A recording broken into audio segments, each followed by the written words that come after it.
Mm. Mm. Good.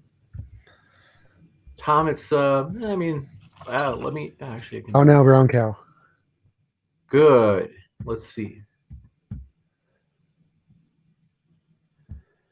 Let me see how much of oh, okay, it's perfect.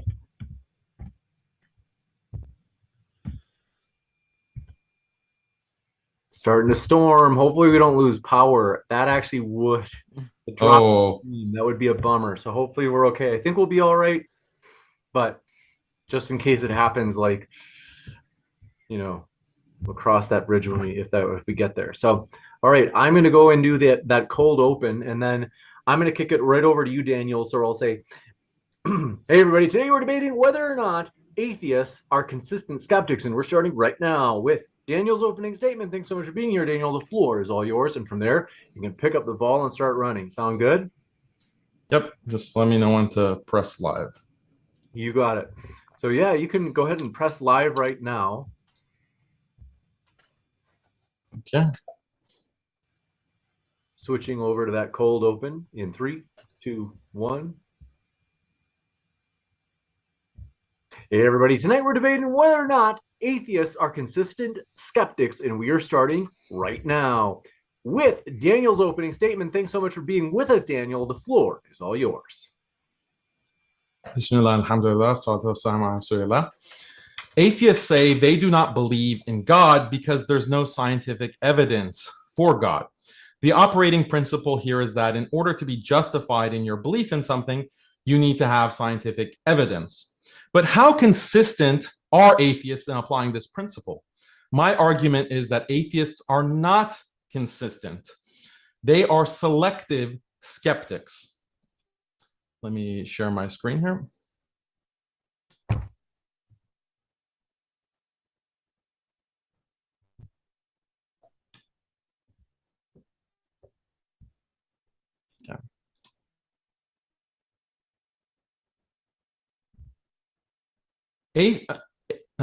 Here is the argument. Premise 1, atheists live in societies with governments and laws. Premise 2, long-term, humans will not live peacefully under governments and laws they believe are morally evil. They will revolt. Premise 3, to avoid civil war, there needs to be a basic consensus that the government and laws are not morally evil. If a high percentage of the people believe that government and laws are evil because of oppression, discrimination, or lies, they will revolt. Premise 5, or premise 4, Premise 4, scientific facts alone are not enough to create consensus among large groups of people. Consensus requires additional facts. Those facts can be religious in character or they can be non-religious in character. Those are the only two choices. Premise 5, atheists reject purported facts that are religious in character. Therefore, in accepting political consensus, atheists accept facts that are not religious in character and are not backed by science. Therefore, atheists are not consistent skeptics, at least those living in stable, secular societies. So, for example, look at China. With over 60% atheist population, the highest in the world, do you think Chinese atheists are free thinkers? No, obviously much of their worldview is Chinese nationalist propaganda. Or consider the former USSR, a government which was explicitly atheist and ruled over millions of atheists. Were Soviet atheists free thinkers? No, their worldview was dictated in large part by Soviet propaganda. Well, we have the same situation in the secular West. The state propaganda is liberal, secular political ideology, and no one is more blindly committed to that ideology than Western atheists. We can understand this better with 4 categories of examples. Examples that have to do with utilitarianism, about human nature, about group difference, and about so-called conspiracy theories. Let's start with the first category of utilitarianism.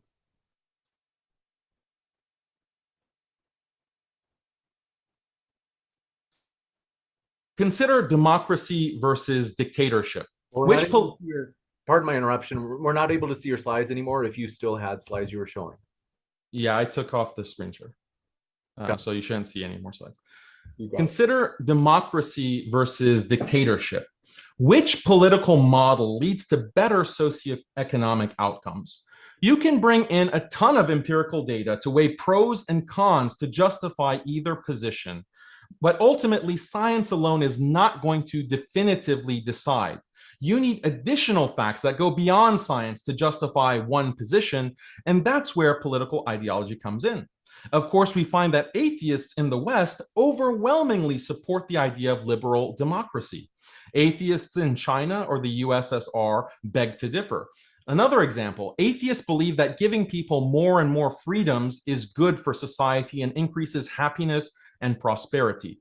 But is this actually true? Again, a utilitarian argument weighing net benefits versus net harms based on empirical evidence could show that actually individual freedoms should be strictly limited. There could be arguments either way, but the point is science cannot definitively settle this question. Despite this, atheists are unanimous. Where's their skepticism? Or what about encouraging women to pursue careers as opposed to being mothers and homemakers? There is a lot of empirical data showing how careerism among women is associated with higher rates of mental illness, worse outcomes for children, and many other negative social effects. How do we decide which policy is best? One method is to let religion dictate laws and social policy. Religion creates that moral consensus, and that is most common in human history, but that's precisely what atheists reject. So how can secular governments create consensus? Well, they fabricate claims to support their liberal ideology and aggressively censor competing narratives. For example, if we were to suggest, well, empirical data shows that net harm of women in the workplace is actually greater than the benefit, therefore we should ban it, what is the response from atheists and the proponents of liberal secularism? They say, that's misogyny, that's hate speech, that's extremism. You're blocked from exploring or even considering a set of potential scientific facts. If you're an academic, you'll not get funding for your research. You'll be kicked out of academia. You'll get banned from social media. You might even be charged with hate speech in some secular countries. You're not allowed to research scientific facts that are politically incorrect according to the secular establishment. It's just asserted that science supports the secular position. So where's the skepticism from atheists? Now, let's move to the second category of examples regarding what is human nature. Are human beings naturally atheist or religious? Plenty of evidence suggests that humans are naturally religious and believe in God. This would support laws and policies that prioritize religious perspectives, but atheists will deny the scientific facts here, or they won't practice skepticism about liberal secular claims that all people are born as atheists and it's only indoctrination that makes people religious, and therefore religion should be barred in all matters of governance. Another example, is promiscuity natural for women? If so, that fact would support the political ideology of sexual liberation, legalizing abortion, etc. But a ton of scientific evidence says that no, women are not naturally promiscuous, and there's a great deal of psychological and societal harm that comes with female promiscuity. But what is the response from proponents of a secular worldview? That's slut shaming, that's misogyny, you're just an incel. The conversation is shut down as hate speech. We're not allowed to scientifically investigate the anti-liberal position. Yet, when you poll atheists, 94% of atheists, according to Pew, think casual premarital sex is acceptable. Nearly 90% believe that abortion should be legal. You have near consensus from atheists on things that are not only not supported by science, but actually glaringly contradict the scientific evidence. No skepticism from atheists, though. Another example, pornography. The secular belief is that viewing porn is natural and nothing to be ashamed of. Nowadays, government programs are even including pornographic material in grade school curricula. But again, tons of evidence suggests that this is very unnatural and damaging. But atheists express no skepticism in these issues and overwhelmingly believe that porn is morally acceptable. Atheists, where's your skepticism? Meanwhile, those who suggest banning porn are branded as irrational extremists and fundamentalists. Now, the third category, group differences. If groups are fundamentally different, then we usually think it's okay to discriminate. For example, can we have laws that discriminate against blind people when it comes to driving cars? Yes, that's justified because the blind cannot safely drive cars. But can we discriminate against Canadians on this? No, because there's no relevant difference between Canadians and other groups when it comes to driving. So purported facts about group differences affect our understanding of discrimination. Are men and women different enough to justify gender-specific discrimination or unequal treatment in certain domains? All traditional religious systems say yes, but atheists argue this is misogyny and hatred of women. Why? They claim it's because men and women are functionally the same in terms of IQ, psychology, physical capacity, emotional tendencies, etc. Of course, plenty of science says otherwise. So where is the skepticism from atheists? Furthermore, the secular regime aggressively fabricates facts. The liberal consensus, for example, is that the only reason that women don't have as much success in math, science, and business as men is that women are subject to discrimination. It is not because of IQ distribution or women having less testosterone that makes them less competitive. No, it's because they're unfairly discriminated against by men. That is fabricating facts about causation to support a political ideology while ignoring all the contravening scientific evidence. But this is not surprising because scientific facts alone are not enough to bring people to a moral consensus about laws and social policy. Of course, atheists as proponents of this secular system cannot admit that this is what is happening, and that's why atheists are selective skeptics. Another example, should same-sex marriage be legal? An overwhelming consensus of atheists, 92%, say yes. And if you ask them, they'll say that their support for it is based on the scientific fact that homosexual marriage is exactly the same as heterosexual marriage. Therefore, it would be morally wrong to discriminate against same-sex couples. But much evidence shows that homosexual marriage is associated with mental illness, child abuse, domestic violence, etc.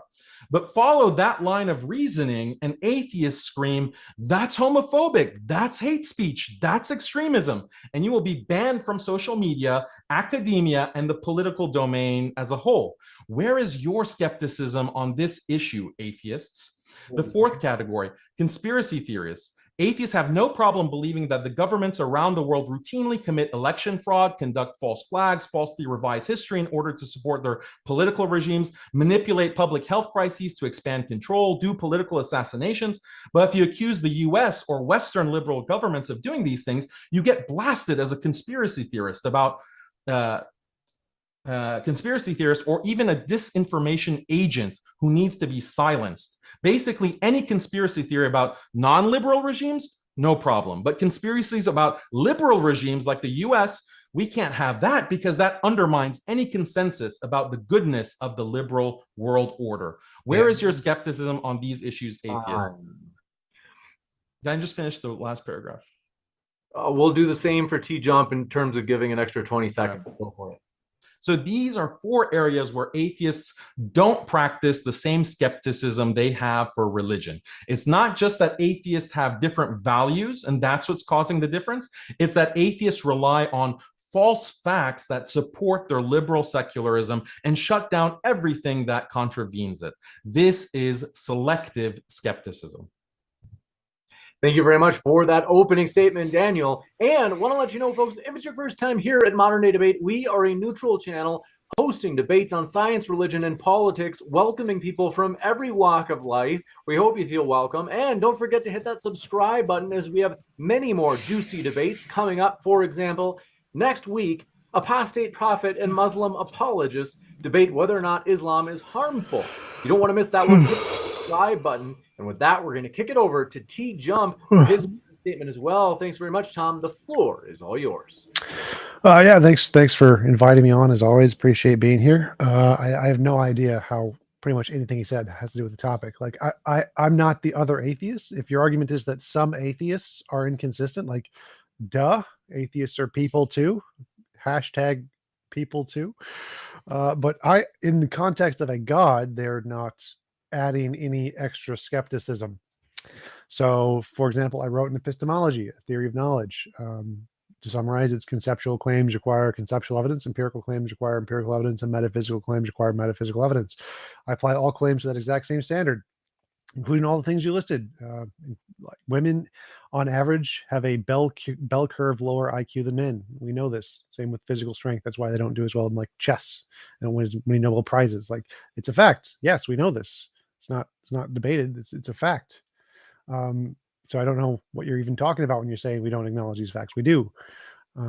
So it's just not true. So if you're saying that some atheists out there are inconsistent, well, that's great. I can't talk about those because I'm not them, but I'm not. I'm an atheist. I am not inconsistent. Therefore, the premise is false. Atheists are consistent skeptics. So I don't know where else to go with that. It's pretty simple. I have a consistent epistemology. I apply it to all things. Therefore, atheists are consistent skeptics. Debunked.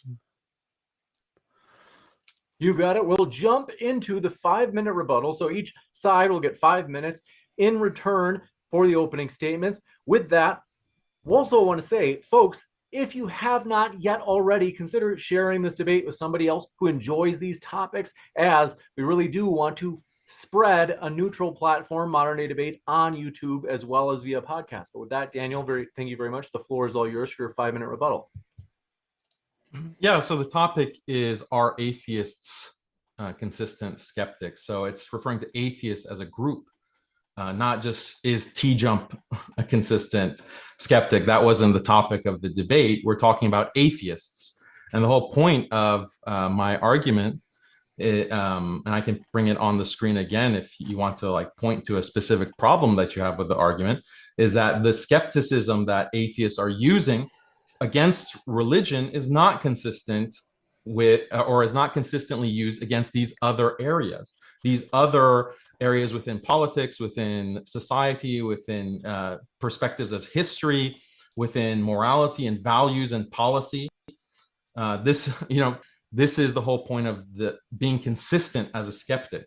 You can't just have, liberalism and secularism as a worldview as the dominant ideology within the world today. And for some reason, atheists have, as a group, are not interested in having a sustained critique against it. And all the most prominent atheist thinkers, whether you're talking about Sam Harris or Richard Dawkins or Christopher Hitchens, or even someone like Daniel Dennett, they all fall on that part of the political spectrum, in terms of values, in terms of political outlook, views on government, et cetera, et cetera. So that's what we're talking about when we refer to atheists within this debate topic. I mean, you're saying something like, okay, the IQ of women is lower. When we look at a bell curve, the average might be slightly lower, and they have, less of a standard distribution at either ends of that bell curve. But is that something that we can talk about? Like, I graduated from Harvard University, and we had Larry Summers as our president. Larry Summers was sacked as president of Harvard University while I was a student. Why? Because he pointed out exactly this fact that you said, oh, everyone acknowledges. He got kicked out of Harvard University as president because he said that, look, women's IQ, he was addressing the fact, or the situation at Harvard, where you have more, the physics department, the math department, the chemistry department are all dominated by men. And there's not equality in those departments with equal female and male professors. So he's addressing this issue and this fact. And he's saying that, look, this is just a function of the distribution of IQs between the genders.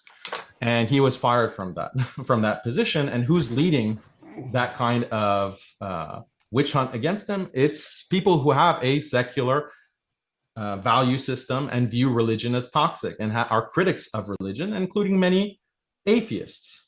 So this is what you have to explain. That's the whole point of being consistent. The debate topic had said nothing about God or you have to be consistent about views on religion. It's just consistent skepticism. Muslims are consistent. We're consistent in applying. Yeah, laugh it up, Tom. We're consistent in that we approach the world through our religion, through Islam. That is what being consistent means. It's inconsistent when you are laser focused on religion, and you ignore every other belief system that is out there and that you yourself accept and endorse. So that's what we call inconsistency. And I mean, the thing about, I don't know, how much time do I have, Tom? We got 1 minute and 31 seconds. Okay, so the thing about consistency is that, if atheists did practice consistent skepticism across the board, Western society would collapse. Consistent skepticism and scrutiny on the basis of science would literally destroy public trust in every secular institution. Imagine applying scientific scrutiny to American or European history and realizing that what they teach in public schools about the modern West being the good guys in history, et cetera, is just a hoax. And in actuality, the West was built on and continues to thrive on systematic war and genocide. Imagine applying scientific scrutiny to the modern secular way of life and realizing it's actually objectively harmful compared to traditional lifestyles or religious lifestyles. Skepticism of this nature would cause modern secular society to slowly descend into chaos. And that's precisely why Western governments strictly control speech. They censor, they strictly control thought with an army of fact checkers and departments of misinformation. If a country like Russia or China, for example, want to destroy America, they wouldn't need to nuke us. All they would need to do is provide Americans with open, uncensored internet, as well as NGOs that could operate in America and attract the top dissident minds with big salaries and have those intellectuals constantly push political narratives that contradict the secular American government. In fact, this is exactly what America does to other countries in order to push secularization, as well as stir revolution and spark regime change. Skepticism is a powerful weapon, which is exactly why atheists apply it selectively against others, but rarely point the gun at their own beliefs. What makes it egregious is when atheists deny this glaring inconsistency. We have to kick it over to Tom for his 5-minute rebuttal as well. Tom, thanks very much. The floor is all yours. Folks, if you happen to have questions for the Q&A, as we will have a Q&A following the open discussion, you can submit them here at the YouTube channel Modern Day Debate. If you @ me at Modern Day Debate in the live chat, that's one way to ask a question. Otherwise, Super Chat's another option, in which case we push it to the top of the list. Thanks very much, Tom. The floor is all yours. Yeah, so Daniel actually said nothing there to support the position that atheists are not consistent skeptics. So skepticism is like doubting. It's like, is something true or something false, and you seek evidence for that. In the case of all the examples he listed, there's evidence for both sides. So you can find evidence for both sides. There's many different papers in the spectrum. There's no proof in sociology one way or the other. It's a very difficult field to establish proofs one way or the other. But in the case of magical sky daddies, there's zero evidence. So it's pretty easy to be like, yeah, that's garbage. And so in the case of all of the atheists he mentioned, they have evidence to support their position, and the debate is over who's right. That's the question. We don't have proof one way or the other. And so they are being consistent skeptics. Were skeptical of the position, they found evidence to support their position, and they believe it for that reason. I may disagree with many of them, and that's fine. But as long as you have evidence to support your position, then you're being a consistent skeptic. You've questioned it, found evidence, come to a conclusion. So he has provided no examples where all of the people or any of the people he listed have no evidence for their position and are therefore inconsistent skeptics, which is what he'd have to provide. It's like, give me, if you think atheists are inconsistent skeptics, show me a belief, and show me a belief that has no evidence for it and that they believe it anyway.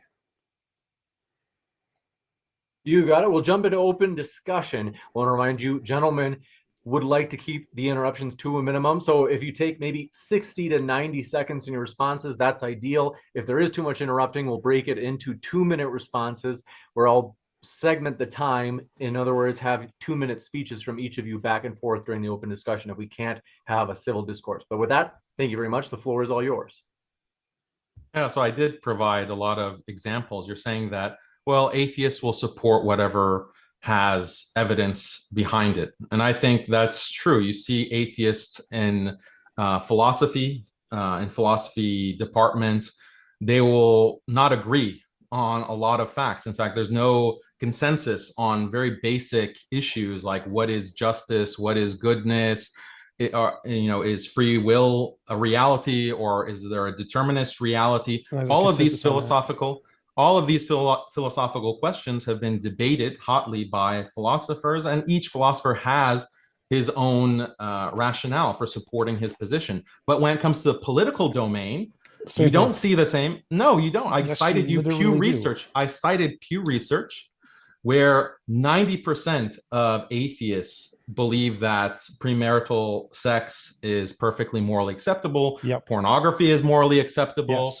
When it comes to women's education, when it comes to women's representation, when it comes to the value of freedom, when it comes to the value of democracy. These are all things. Where's the scientific evidence that those are morally unacceptable? There's plenty of scientific evidence that puts all of those things into question. But the point is that we can't even. The question was, what is the scientific evidence that those are morally unacceptable? Because this is the point. Just first of all, acknowledge that there's not a discrepancy amongst, or there's consensus amongst atheists on all of those issues. That they're morally acceptable. Because at first you said that no, atheists will have different positions depending on the evidence, and there's plenty of evidence. What is the evidence that those are morally unacceptable? For example, the issue of democracy versus dictatorship. There are many the things countries you mentioned before. That was an example that I mentioned before. I think you sexual liberation, women's promiscuity. You want to go into the evidence? We can. Things you just listed like 5 look minutes at any of my other debates. Look at any of the other articles. I'm not going to look at any of your debates. Sexual promiscuity creates psychological problems in women. It increases depression. What does that have to do with sexual morality? liberation. Stop interrupting me, dude. Stop interrupting me. Well, when you ask the question, I'm trying to answer your question. Yeah, you ask the question, I'm answering your question. So don't interrupt. What do the things you listed, what do they have to do with morality? Because you said atheists is the issue of sexual promiscuity a moral issue or not? That's how it has to do with morality. Sure. Okay. But what is the evidence you provided? You didn't provide any evidence that it's not moral. I'm saying that this is a conversation about facts. So there are plenty of facts to say that sexual promiscuity causes harm. What does that have to do with morality? You don't understand how harm has something to do with morality? Not in the context of what you're saying, no. So you said that atheists have agreement that sexual promiscuity is perfectly moral. I agree. But that has nothing to do with whether or not it's harmful. So things can be moral regardless of whether or not they're harmful. Like, for example, it could be perfectly moral to do drugs or whatever, even if it harms you. That's totally fine. Doesn't matter if it causes harm. The fact that something causes harm doesn't make it moral or immoral. It's a different. Well, the fact that something causes harm is evidence that it's immoral. I didn't say it proves. How? Just explain that one to me. How is the fact that it causes harm indicate that it's immoral? Explain that one to me. Do you think it's harmful to, subjugate a certain race? Why are you asking? No, I asked you a question. How is it harm indicate you ask morality? My turn to ask questions. Questions. This is like the entire point you've been trying to make, and I'm trying to because it's something that's very basic. That harm is. Have you heard of the harm principle? Have you heard of how harm is calculated in utilitarianism? You're saying that harm has nothing to do with morality. Utilitarianism isn't an moral system. It's not a moral realist system. So utilitarianism is not a moral system. No, it's a pragmatic system. So morality says there is an objective right and wrong. Utilitarianism doesn't. So yes, it does. No, it doesn't. Ask Jeremy Bentham. Ask John Stuart Mill. Ask any of these philosophers. So what's your qualification in philosophy? The question I asked. What's your qualification in philosophy? Stop. Go back. You're evading. You're evading the question. I asked a question. This guy is interrupting everything I said. Gentlemen, I hate to do this, but it's difficult. Just to be sure that they can hear each of you. Just want to, if I have to, break it into 2-minute segments, just because it's been really fruitful. And people want to hear what each of you have to say. I just want to be sure that there's not too much interrupting. Otherwise, they can't hear either of you. So the question I asked was how does harm indicate morality? Because his whole argument is that skeptics are not consistent because they agree sexual promiscuity is moral, even though it causes harm. But there's no evidence that harm equals morality. In fact, that's literally the wrong thing. We know that's false in philosophy. Harm is irrelevant to morality, because there can be harmful things which are moral. And this is very common. I agree. So you agree harm doesn't indicate it's immoral. So even if your initial claim was that harm has nothing to do with morality, and I simply pointed out that yes, it does have a lot to do with morality. That's literally irrelevant to the question here. So things can cause harm and be moral. Therefore, if something is harmful, it doesn't tell you whether or not it's moral. I didn't say that. I said that harm is evidence that something could be immoral.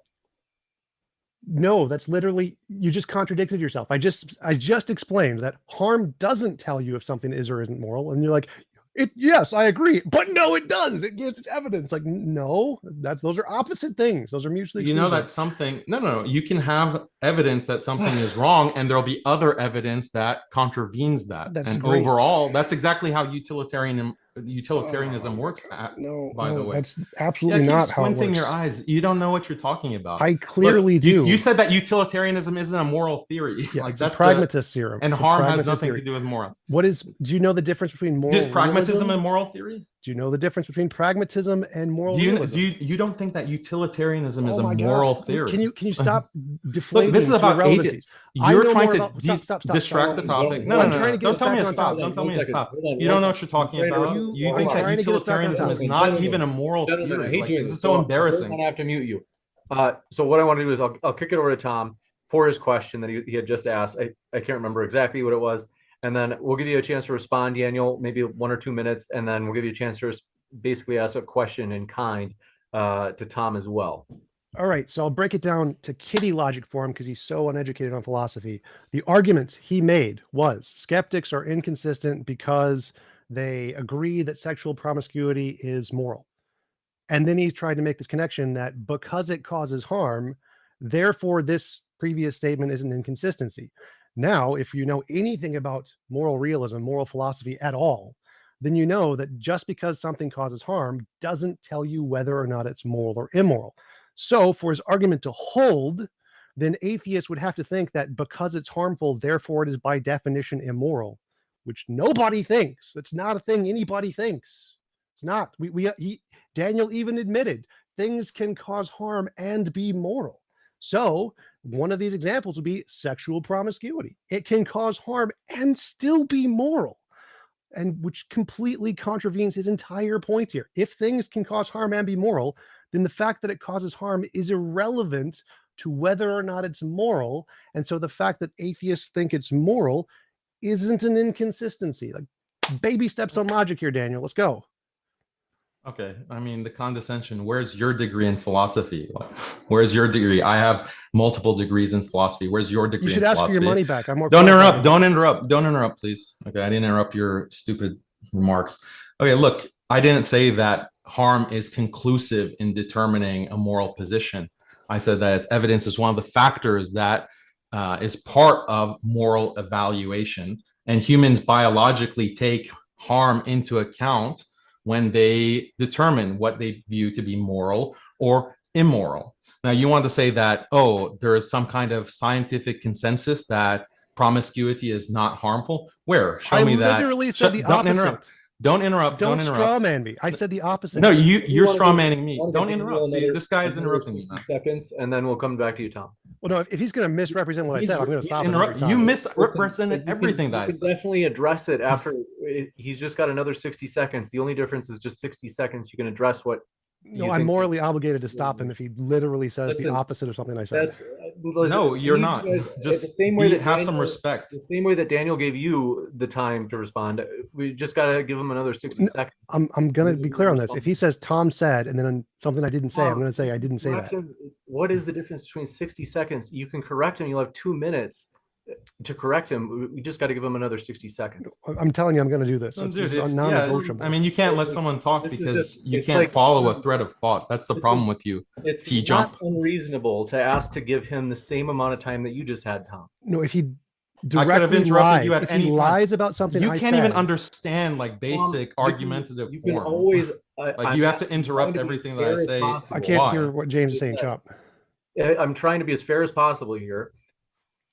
I need you to just give him the same amount of time that you were given. If you think that he's That's lying, not you fair. can absolutely address it in the following statement. No. So if he literally says something did not ever say and is directly misrepresenting, like he literally says the word TJump said, and then something completely opposite to what I said, that's lying.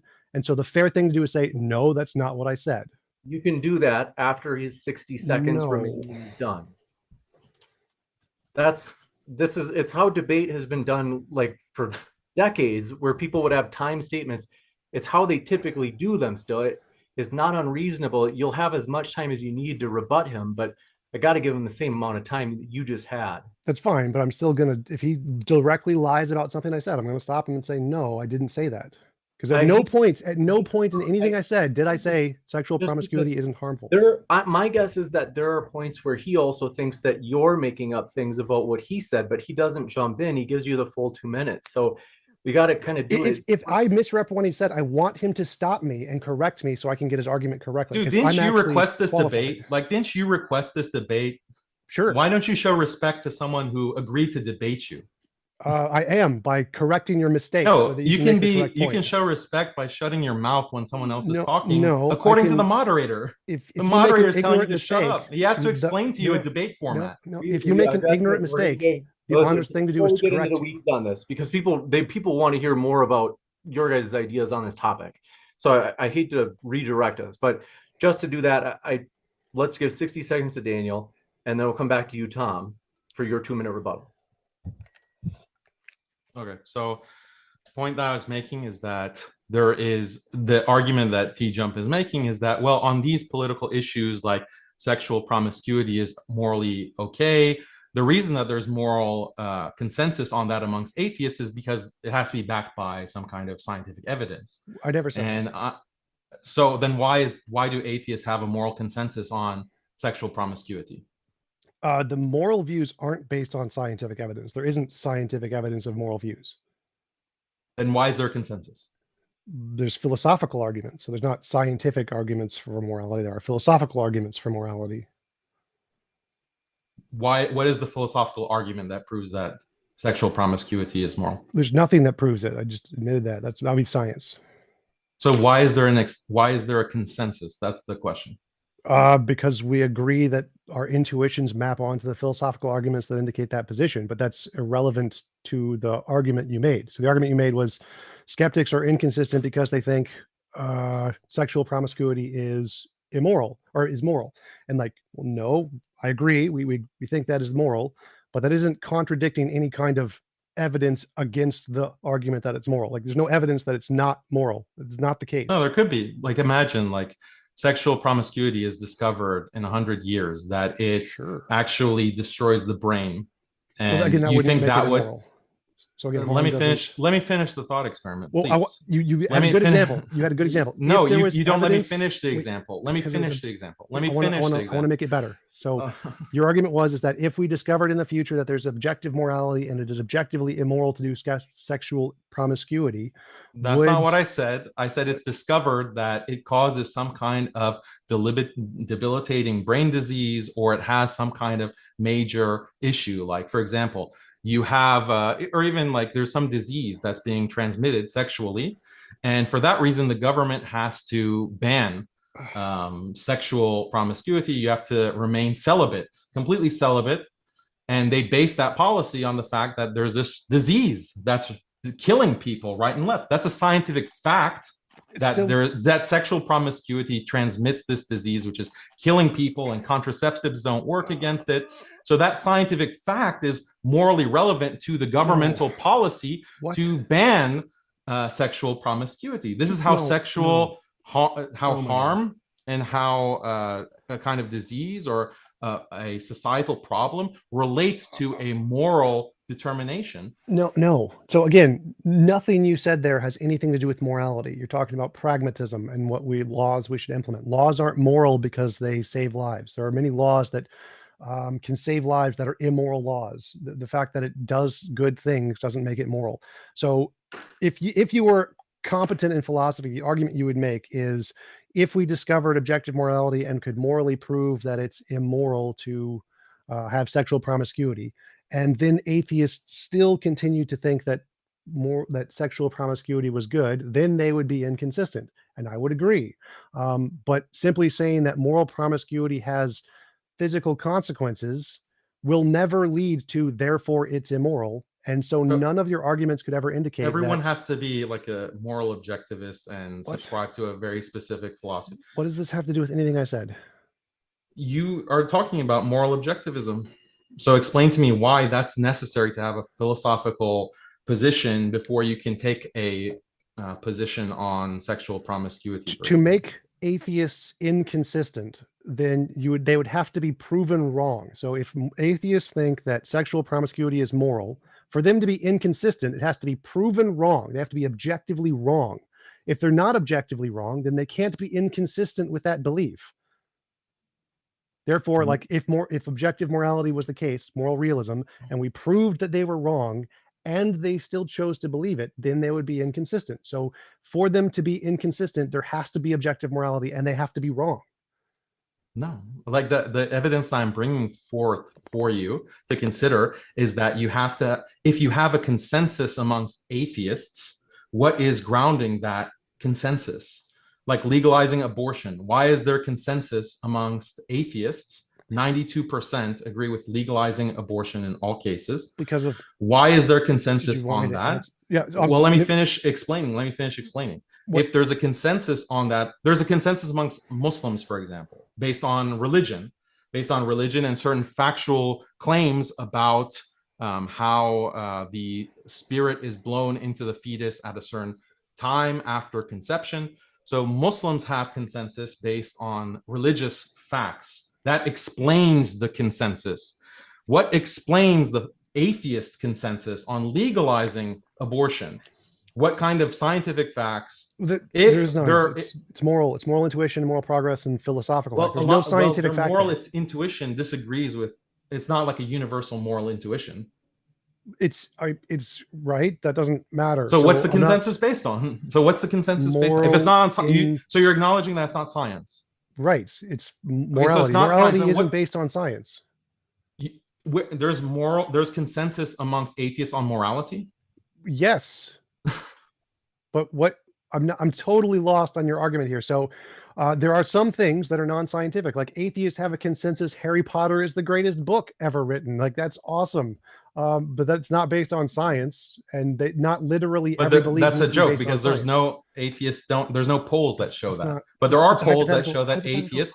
Yeah, it's a stupid hypothetical. There are some non-fiction books are preferred by the majority of atheists over other non-fiction books. Where's the consensus? If there were consensus, if all atheists, 92% said Harry Potter is the best work of literature, and I'd also want to know why that's the case. Like, what is causing that literally consensus? Doesn't matter. So you can pick any hypothetical. It does matter. There's 100% consensus. Atheists like pizza more than poop. They like the taste of pizza more than poop. This is not based on science. I can explain.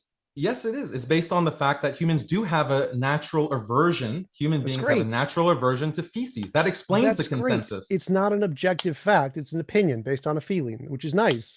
But there's no contradiction. Look, wait. Stop. We're not getting into a metaphysical discussion about what is objective or what is like what is grounding these kinds of moral claims. I'm saying that these are scientific facts. What is the topic of the debate? Are atheists consistent skeptics? Right. And what does it mean to be a skeptic?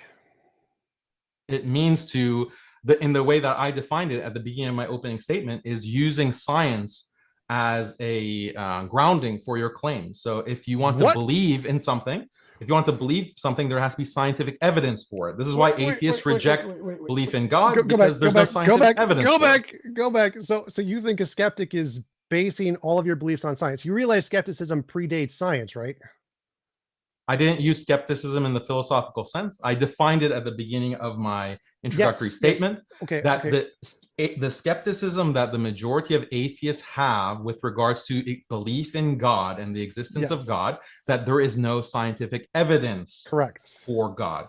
So that kind of skepticism, do they apply to other areas? Do they also demand scientific evidence in other areas of life? And the answer is no. So I think that's why they're not. I think I understand here. So When skeptics say that you need scientific evidence for something, it's for something that you claim is true. If you claim a statement is true, that means it corresponds to reality independent of your imagination. Now, if you make a claim that you're not claiming is true, like, I don't know, pizza is the best food, and you're not claiming that this is some fact of the universe, you don't need scientific evidence for that. Or if you're claiming Harry Potter is the best book, you don't need scientific evidence for that because it's not a truth claim about the universe, it's an opinion claim. Morality is an opinion claim. It's based on intuition, it's based on philosophy. There's no So you don't truth think it's claim. a true fact? Wait. What you said earlier is the skepticism that most atheists are applying. Now, most atheists in the public are not moral realists. They're moral subjectivists. They believe in opinion. So when they say something is moral, like sexual promiscuity, it's an opinion statement. It's a subjective moral claim. So they do not mean that it is an objective truth statement about the universe, which means they don't need evidence, scientific evidence to prove it's true, just like they don't need scientific evidence to prove Harry Potter is the best book. Nobody in the skeptic community is claiming that there is a truth value to their preferences on morality. That is not a thing. I would agree if they were making that claim, they would be inconsistent or they would have to be moral realists, and most are not moral realists unless you're like Where's a your evidence for philosopher. that? Why do you say that they're not Which- moral realists? There are polls above of the public atheists and how much believe in objective morality, and the most don't. It's only the What's that academic. poll? I'd have to look it up. I haven't researched it in I've a never long heard time. of such a thing. That I've never heard of such a thing. Most public non-believers are not moral realists. Like, that's a pretty common thing. Or that they don't believe in moral facts. That's literally what not being a moral realist Show me is. the evidence. Yeah, show me the evidence. I can that find most it, offer. but I don't understand. This isn't relevant to the debate. I'm happy to find it. But do you think? So if I were to tell you that, the government in Afghanistan right now is more just and is more moral than the U.S. government, Well, I'm not going to ask for evidence because Is that- you need to provide a definition of moral. So if you're going based is off it of, more? Is it a better government? Is the government of Afghanistan right now a better government than the U.S. government? if Do it's you think if I ask most atheists, they would say, well, I can't answer that because I don't believe in moral facts. no, they're going to say that based on my subjective morality, no, they're not better. They're not going to say that objectively they're morally worse. They literally don't say that. So every atheist's subjectivity works in exactly the same way. What? No, I never said that. So There's a why consensus. is there consensus? Yeah, why? If it's just the subjective. The same reason What's the there's a evidence? consensus among the best nonfiction novel or the best food or the best drink. People have cultural similarities that give them So intuitions. the question of whether Afghanistan has a better government than the United States is similar to the question of whether Harry Potter is the best work of literature. If It's the by same thing. better you mean moral and you're talking to a moral subjectivist, yes, I'm not a moral subjectivist. I'm a moral realist. So I think there is a correct answer there, a truth value statement. But for moral subjectivists, And why didn't you answer? because you literally said in the beginning, this isn't about TJump. This is about what most atheists believe. Well, answer for the moral objectivists, such as yourself. Which one's a better? Yeah, Government. I'd say that Afghanistan's government is objectively worse. It is objectively more immoral. Okay, well, what's the scientific fact that backs that up? There isn't a scientific fact. It's a philosophical argument, not a scientific one. Okay, so the moral realists that you're talking about, that you say is a majority, you say it's not a majority of philosophers. No, it's a majority of philosophers, a minority of atheists. So most people in the atheists aren't philosophers, a very small number of philosophers. So of philosophers in the Phil Surveys paper 2020, they did a poll. They said 70% of philosophers are atheists, 65% of philosophers believe in moral realism. Of the public, of whatever percent of atheists there are, I think it's like 20% are non-religious or something like that. The vast majority of them don't believe in objective morality. But that's different. So the average people are different from philosophers. Yeah, so they don't have they don't believe in objective morality, but Right. they all have a consensus. So you still haven't explained how that can be the case. Culture, I did. So there are cultural similarities. People like certain things better than other things, and so if you're a moral subjectivist, you're going to base your morals off of the culture. So you're conceding that a large portion of the atheistic worldview of atheists who are in the West is based on just cultural, things that they've adopted and follow blindly. For beliefs that don't have anything to do with correspondence to reality, like opinion statements, Obviously, like no one claims. But you just said that opinions. they're moral facts. Why are you Wait, taking the what- subjectivist position? I don't even understand. You're saying things what that you're not don't understanding. have So correlate. If you're a I moral am realist, a you moral do think realist. morality does correlate with reality, right? Yes, I'm a moral realist. I believe morality is So why are objective. you just saying the subjectivist position? Because you said in the beginning, this is not about TJump. This is about atheists in general. Are atheists consistent skeptics? So I'm talking about their position, who you were talking about. That was you brought them in. You said talk about these people. If you want to talk about my position, I'm happy to talk about my position. Pick one. Neither of us are inconsistent here. Pick one. So on the non-objectivist position, the subjectivist position. Yes. So they'll say that, yeah, a large portion of our worldview has nothing to do with reality. Literally. That's why, but yet they'll say that they'll acknowledge that they're just influenced by culture. The fact that 99 or 92% of them or 90% of them will agree on all of these moral issues. They'll say that, well, I don't believe in moral facts. Morality has nothing to do with reality.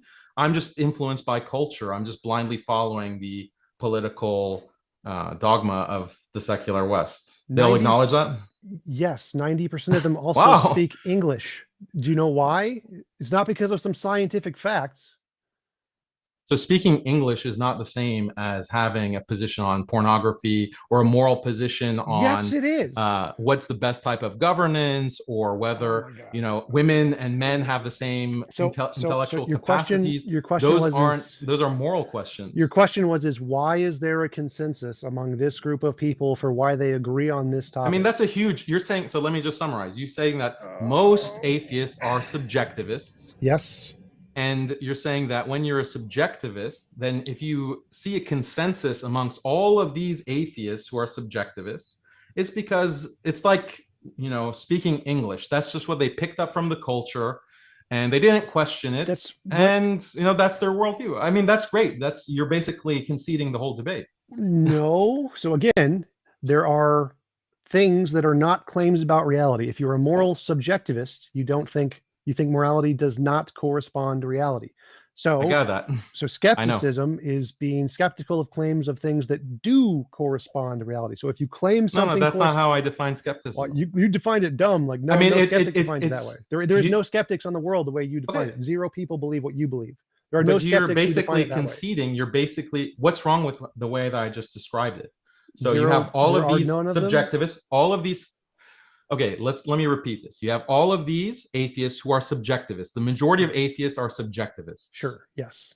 A huge portion of their worldview, basically all politics, moral positions, political positions, historical positions on like history. No, all of these things can be disputed. So just let me finish. So all of these, facts. But you just said that has nothing to do with reality. You said that's subjective. Morality. So is ought distinction? There's this big thing in philosophy. Maybe you've heard of it. Is ought politics? Politics is based on so trying morality or facts? Facts. So like you can. Well, it should be based on facts. So the politics that says that we need to grant reproductive rights and abortion should be legal, is that a factual issue or is it a moral issue? Based from a political standpoint, it's a factual issue. If you compare the quality of standard of living of countries that allow abortion versus countries that don't, banning abortion increases crime rates, decreases literacy rates, decreases quality of life, increases poverty. All the stats show that banning abortion causes a worse quality of life for everybody in the country. And so from a political standpoint, you based on facts. Well, moral subjectivists don't believe in the facts determining a moral position. Nothing I said had anything to do with morality. We're saying, do we want a society with a higher quality of life? Yes. If you want a society with a higher quality of life, do the policies that increase the quality of life. None of these are moral statements. These are is statements, not ought statements. Quality of life is a moral evaluation. It is a normative. You don't understand how quality of life is a normative. Do you understand the difference between a hypothetical imperative and a categorical imperative? I'm going to go with no. No. First, tell me, is it, you can't even decide if the issue of legalizing abortion has any moral normative content. That's why I'm asking. So the reason I'm asking is a hypothetical imperative is if you have some goal, then there is some process to achieve that goal. A categorical imperative is saying this is morally the thing you ought to do, independent of some subjective goal. So a hypothetical imperative is saying, I have this subjective goal, and there's some method I should follow to achieve that goal. And this has nothing to do with morality. It's just a computational analysis. The categorical imperative is the moral statement that there is some objective oughtness that you should do this. So if you're a moral subjectivist and you have a hypothetical imperative that you want a society with a higher quality of living, then you ought to do the things that lead to whatever those stats are. This has nothing to do with morality. It's just basic philosophy. But Yeah, so the fact is that you have atheists. Let's just grant all of this that you just said. wait, I want to wait. It not being Before moral. I forget, it's I just wanted factual. to go back. It's just like Wait. there's no normative content in wanting a better quality of life. It's just a calculation where you determine. If you're a moral So subjectivist. if you, which is the majority of atheists according to you, so if you Right. permit abortion, you legalize abortion, it is going to lead to this better quality of life. Right. This is supposedly the calculation that all atheists, subjectivists have made to arrive at the 90% consensus that abortion should be legalized. This is what you're claiming. I don't know if they've done research. That's the ones who have done research. Like I can't. Then why is there consensus? Why is there I consensus? already answered that. It's intuition and culture. That's something they all do agree on. Yeah. Okay. So yeah, it's culture. It's just the influence of culture that they blindly follow.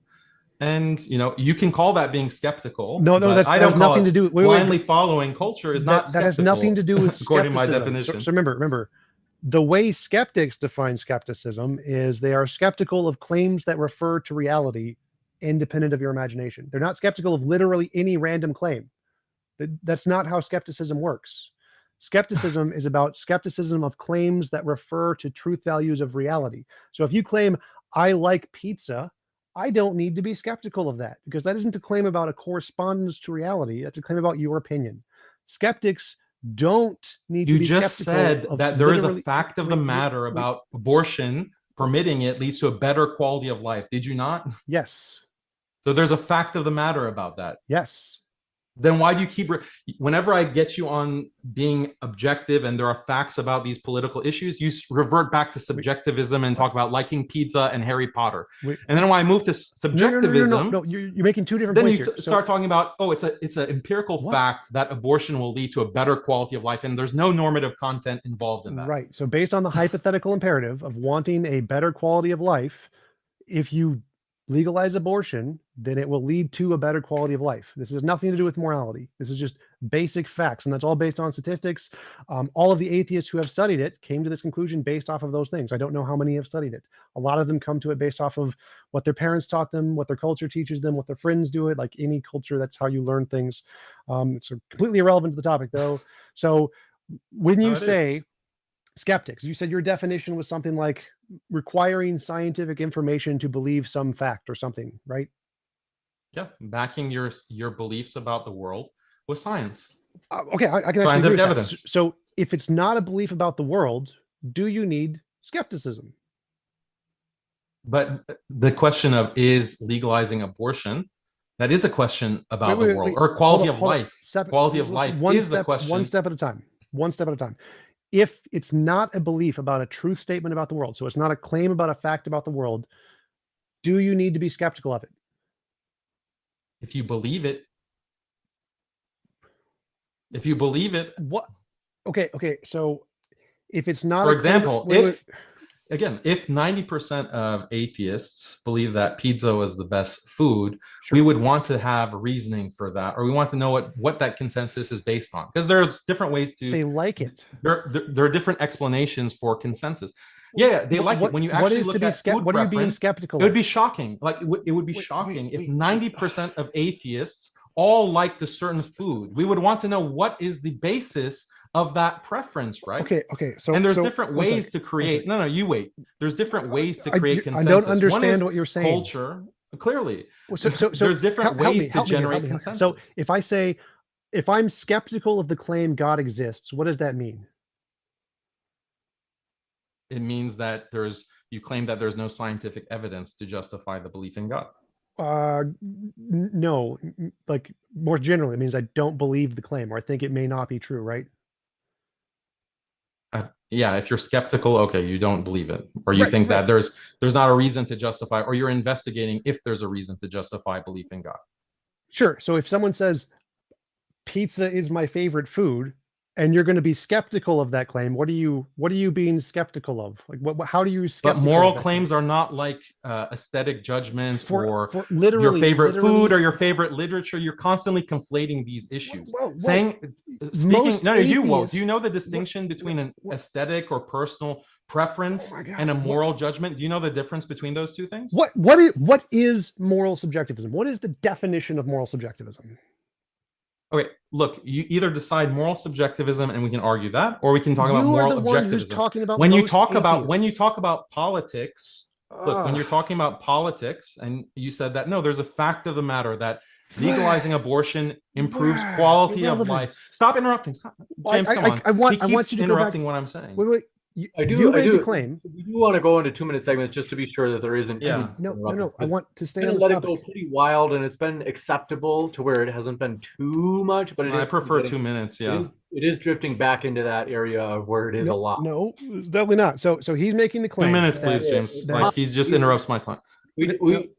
I let him finish his thoughts, but he doesn't extend the same courtesy to me. So it's because you completely are not answering the question. I need an answer to the question. Well, I've kind of let it be like the Wild West for the last like 20 minutes, and for a while it was okay, but it is getting a little bit like I do want to make sure that everybody hears both of you. And so if we just break it into 60 seconds, not minutes. I'm just ignoring you. I need an answer to the question. I'm focused on the question. The question is, he's claiming. Tom, I know that, but I don't want to get distracted by irrelevancies. I need to answer the question. This is the entire point of the debate. At the same time, it is reasonable for him to be concerned about being interrupted too much. Just the same way that you wouldn't want to be interrupted too much. I'm not even saying anything. I'm asking a question. So I'm making 0 points. When I give an answer, you interrupt because it's not answering the question I'm asking. He summoned me. I'm answering the question, and if you answer a different question, a good degree of that. So here's the question. Here's like what? Well, let's just let Daniel finish the last point that he was making, and then we'll come back to you for that question. So it's just 30 seconds. Daniel will give you a short and pithy wrap up on whatever point it was you were making, and then we got to give Tom the full 2 minutes. So 30 seconds, good, Daniel? Okay. When I get my 2 minutes, I'm going to ask a 5-second question and then let him answer and interrupt him and stop him because it's still my 2 minutes until he answers the exact question I'm asking. So in my 2 minutes, I'm going to let him talk, but I get to interrupt him. Then I won't answer any of your nonsense questions until your time is up, and then I'll address them all together. No. I just work with me, guys. So basically, okay, we'll give you 30 seconds, Daniel, and then we'll get Tom a chance to ask a question, and then we'll go from there. Okay. So the consensus that we find amongst atheists on these political issues, I'm trying to understand what is the basis for that consensus. I think it's pretty clear that the basis for the consensus is what Tom admits, that it's culture, but culture involves things like censorship, things like controlling discourse, things like censoring, countervailing information. And that's what we see with all of these issues. When it comes to differences between men and women, differences between different groups, when it comes to utilitarian calculations about what form of life is better, a liberal secular system or a traditional religious system, whether on issues of any kind of area of religious traditional lifestyle, all of that, those are things that can be censored heavily and are censored heavily into one kind of liberal position. That's why we see consensus. You've had your 30 seconds. Let's go back to the topic. So, like, literally nothing he said there was just all gibberish and irrelevant to answering the question. The question is he saying that a skeptic is somebody who requires scientific evidence for every belief or something along those lines? Now, if someone is skeptical that you say you like pizza is the best food, what are they being skeptical of? How can you be a skeptic of that statement? What does it mean to be skeptical that most people like pizza? Personal preference. Can I talk, or is your 2 minutes done? Yes. No, I can interrupt you if you miss the question. Keep going for your 2 minutes. Go ahead. No. I'm going to play the interrupt game. I'm not even going to play this. So go. Why? What does it mean to say that if most people like pizza, you're skeptical of that? Factual claims. Liking pizza being the best food is not a factual claim.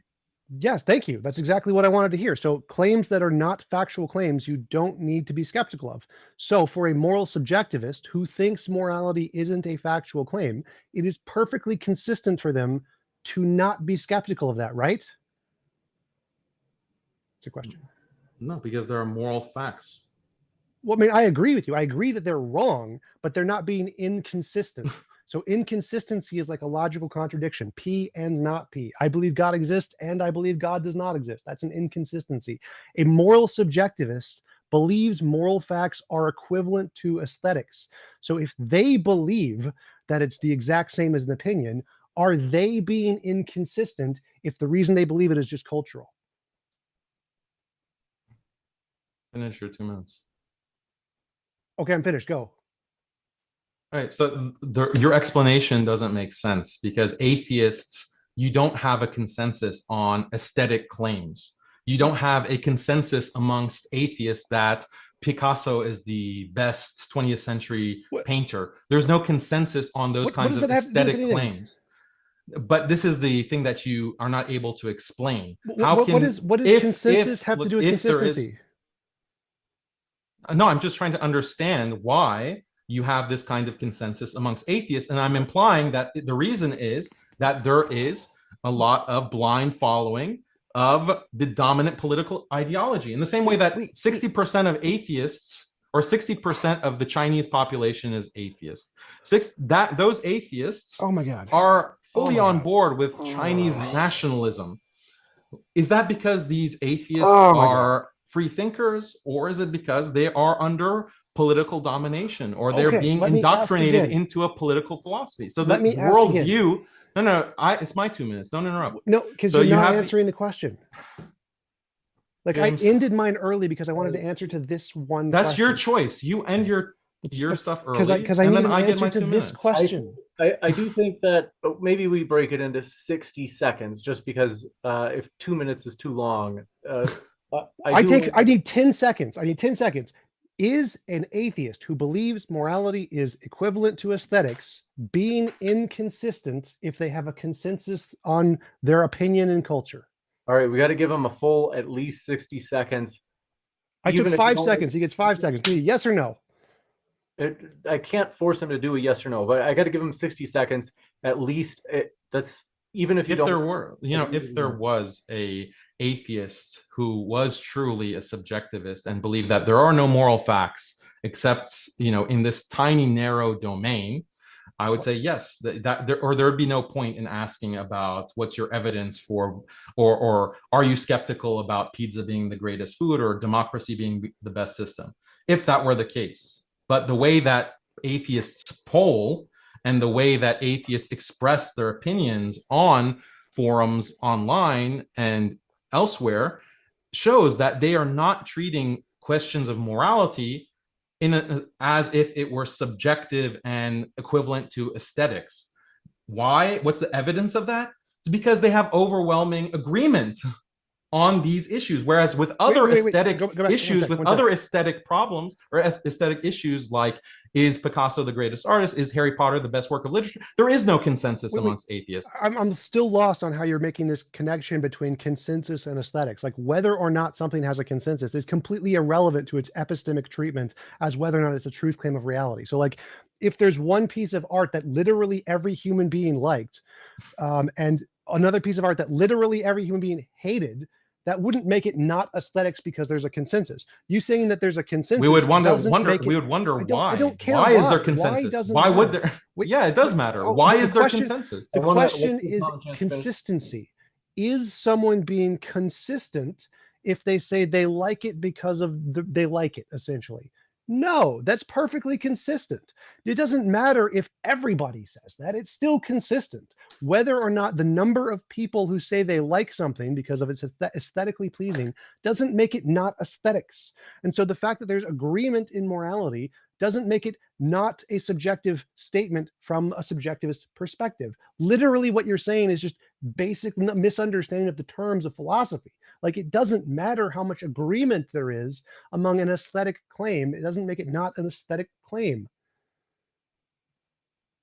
I granted all that. It can be an aesthetic claim. You can define it however you want. You want to say there's no such, you want to take this supposedly dominant atheist position of subjectivism. There are no moral facts, even though before you were saying that there could be facts that about what leads to the best quality of life.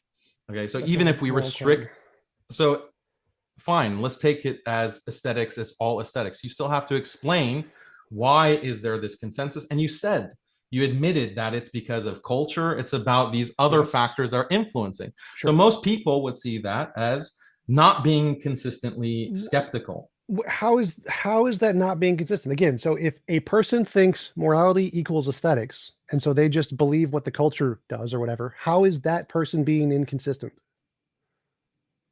You're talking about a single person. I keep I'm trying talking to about the majority look of at the atheists. demographic. So I'm saying the Okay. majority of atheists, if all they do is say, I think morality is equivalent to aesthetics and I just believe whatever the culture is, how is the majority of atheists who are moral subjectivists being inconsistent? Let's go to the example of abortion. Why do 92% of atheists say that they support legalizing abortion in all cases? Why? I don't think it's in all cases, but I think it's because they believe That's it's the moral. Pew Research. I don't think it's all cases. I think they just legalize abortion. It said, should abortion be legalized in all cases? Yeah, I don't think women's 90% bodies say that. But the question, to answer your question, Should we the bring up question the was, Pew study? wait, We bring up the Pew study? I mean, I don't care. I'm Right, happy answer if the you're right. question It's then. fine. Why? The question was, So why? Why? Because it's their cultural values. So they believe that it's morally correct to allow abortion. If it's morally correct, how is that subjectivism? Because they believe, I mean, if you're a moral subjectivist and you believe something is moral, you can still do that. I'm not sure what your question is. So what does morally correct mean if there's no fact of the matter? What do it mean? What would it mean Corresponds to be to your moral correct? intuitions. But why would? So there is an objective fact about your intuitions. Then. Oh, they exist, sure.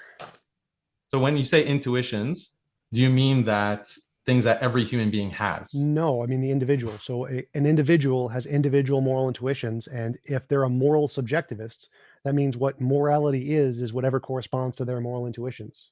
So being morally correct, that's the expression that you use, means corresponding to whatever you think, whatever you feel. For a moral subjectivist, yes. I'm no moral realist, so I disagree. But for a moral subjectivist, that means that morality is defined by the cultural description of morality of that individual and their culture. So if you're a moral subjectivist, then you think morality is equivalent to aesthetics. So what you like may not be what a different culture likes. And so if you're saying something is morally better in your culture, then that's just saying a cultural claim for a moral subjectivist. Again, I'm not a moral subjectivist. And so for that person, they aren't being inconsistent when they're saying we all like abortion, because that's a cultural claim, not a fact claim about the universe. Okay, so they agree, and it's not a factual claim about the universe. Right, just like they agree on their favorite foods or the language they use or their favorite books. It's a preference for moral subjectivists. Literally, in moral subjectivism, morality is an aesthetic. Yeah, I just think that there's an empirical argument that I'm making here that you don't seem to want to acknowledge. Is that when you do have, if it were the case that this was purely aesthetic and it's just a subjective experience that these atheists have, then there shouldn't be a consensus. There shouldn't be 90% agreement. Just like there's not 90% agreement on any other aesthetic judgment that atheists have. So again, I think you're saying that opinions can't have a consensus. That seems to be your argument. People can't have a consensus. No, I'm saying if there is a consensus, yes, then it has to be on perceived facts, or it's on the basis of a certain reasoning or a certain ideology that is being accepted. Oh my God, right. But so it's not. So it seems like you're saying it is impossible for people to have a consensus on something that has no factual basis, just on their feelings. You're saying it is not possible for people to agree on something. No, it is because it exists. I said this consensus exists. I'm acknowledging that it exists. I'm trying to get explanation from you. What? Again, so I'm not following your argument. For atheists to be inconsistent, that's the argument. Are atheists inconsistent in their skepticism, or inconsistent in thinking that that's fine. Science is the basis for their beliefs? Again, and for their worldview, for major components of their worldview. That's not relevant at all to this. So the question is, for them to be inconsistent, they have to apply skepticism to a claim about reality and not apply it to another claim about reality. So if they're applying it to one claim about reality and the other claim has nothing to do with reality, then they're not inconsistent. So I mean, the other proof that aesthetics is not the same as moral judgment is through I agree neurological studies. Like when you light up a person's, you hook someone up and you look at their brain function. Atheists who claim to be subjectivists, when they're making moral claims, that lights up a different part of their brain than the aesthetic part, or the part of the brain involved with aesthetic judgments. Actually, it doesn't. Yes, it does. So yes, aesthetics, neurological evidence. Are you questioning that? Stop. Yes, because what you just said is so dumb. Aesthetics is covered by each of the five senses. Each of the five senses is covered by multiple parts of the brain. The somasensory cortex covers judgment. Touch. Yes, aesthetic judgment, genius. Not sense perception. Oh my God. So aesthetic judgments, when you think of something that you like, the parts of your brain that light up are the parts of the brain that are correlated to the thing you're thinking of. So if you think of physical touch, your somasensory lights up. If you're thinking about sound, your brachiosensory lights up. Thinking about any different part, the part of your brain that lights up is the part of the brain that organizes and does the physical sensations that cause it to be aesthetically pleasing in the first place. So if you're thinking of the Mona Lisa, your visual syntax course up. If you're thinking of a song, your auditory sense. We're talking about aesthetic judgment, and taking pleasure in certain things is different from the part of the brain that is associated with moral judgments. When you make aesthetic judgments, one, it does happen in the same part of your brain, the moral judgment, but it also happens in the part of your brain that causes the sensation that makes it aesthetically pleasing. So for sound, your auditory sensors light up. So what you're saying when you said it, because that different parts of your brain light up when you're doing moral and aesthetic judgments, therefore it must not be aesthetics, is just dumb, because it's false. But it's completely irrelevant to the topic. So again, your whole point here is that, dude, if you just don't understand something, you don't have to say it's irrelevant.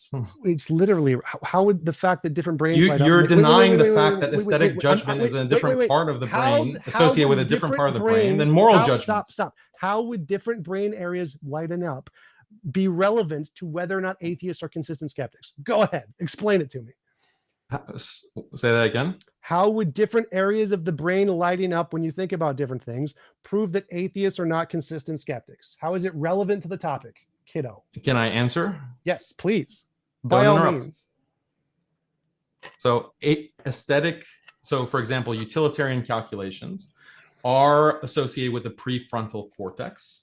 Okay? Other aesthetic judgments are not necessarily, or aesthetic judgments, things about how good food tastes, how beautiful art is, those aren't in the prefrontal cortex. Those are associated with other parts of the brain. This is all cognitive science research. How this is relevant is that when atheists claim to be subjectivists and that, murder is wrong is the same as saying that pizza is good, okay, or pizza is bad, an atheist or subjectivist can say that. But the way that that's actually functioning in their brain is that it's for the murder is bad judgment, that's lighting up a different part of the brain. So that shows that actually these moral intuitions that you keep referring to are categorically or qualitatively different than the aesthetic judgments. So one, that's just stupid and false. Brain Correlates of Aesthetic Judgments by Thomas Jacob, published in Enslaver Neuroimaging, literally says prefrontal cortex is one of the things that lights up when looking at aesthetic judgments of beauty. Done. It's stupid, dumbest argument ever. But even if it was true, even if your stupid argument was true, that doesn't prove atheists are being inconsistent. The fact that it's two things are done in two different parts of the brain doesn't prove that there's an epistemic difference between the two. I wasn't claiming that. So this is just something that you have asserted that according to these groups of atheists, that they don't have this kind of moral objectivism. We just are running with that claim. Sure. Right. So you're saying that when these atheists are saying that 90% of them are saying that women should be equally represented in work, or there's no problem with pornography or whatever. You're saying that these are subjectivists who don't think that there's a fact of the matter about pornography. They don't think there's a fact of the matter about any of these Well, those issues. are the ones you brought up. So both, I said I could take both positions. Neither one are being inconsistent. So the moral realists are being consistent because they have evidence of what they think moral realism is, and the moral anti-realists are not being inconsistent, or are being consistent because they are consistent with their moral subjectivism. So neither one are being inconsistent. Yeah, if you want to define consistency as, you could be a solipsist and think the whole, there's no external reality. How do you define consistency? Let me finish. I defined it. How many times have I defined it for you? You can be a solipsist and be completely consistent. And you can say that there's no God that exists, and there's no physical reality that exists, because it's all just a figment of my imagination. A solipsist would be very consistent in that definition. But this is not the definition of skepticism that I have used in my introductory statement. What is the definition of consistent? Like, I agree, I granted your definition of skepticism as trying to use science to validate claims about the world. That's fine. And if you don't believe morality is a claim about the world, then you're not being inconsistent. So how do you define inconsistent? Means that if you demand having scientific evidence for all your factual claims, that in your own factual beliefs, you back them up with science. Well, that's an example. Your response is to say that, well, these atheists don't believe in political facts or moral facts, therefore, like, your argument is irrelevant. That's wait. So you got part of that right. So one, that wasn't the definition of consistent. That was an example, but it was a good example. So yes, to be consistent means to apply the same standard to the same criterion. So if you have a criterion that you're skeptic, brilliant. You're a genius. Thank you. I appreciate it. It means a lot to me. So if you're a skeptic towards claims about reality, and you want to doubt claims about reality, and then something is not a claim about reality, well, then you don't need to be skeptical of that. It's not inconsistent because you're only skeptical claims about really reality. Convenient. So for moral everything that you believe has nothing to do with reality. So moral subjectivists, they literally, by definition of moral subjectivism in every academic journal, claim that morality is not a truth claim about reality. That's literally the definition of moral subjectivism, which most popular atheists are. And if you're a moral objectivist, like most philosophical atheists are, then you claim that sexual promiscuity is moral because it conforms to the philosophical arguments that indicate objective morality. So both are being consistent. One, the moral subjectivists are being consistent because they don't believe morality is a truth claim, so they don't need to be skeptical of it. Two, the moral objectivists are being consistent because they believe it is a claim about reality, and they use philosophical evidence to try and indicate that, not scientific, because we don't use science for everything. And so both groups are being consistent here, and I'm not sure why you think either are being inconsistent in any way, because you've granted that they're both being consistent in every conceivable way this entire debate.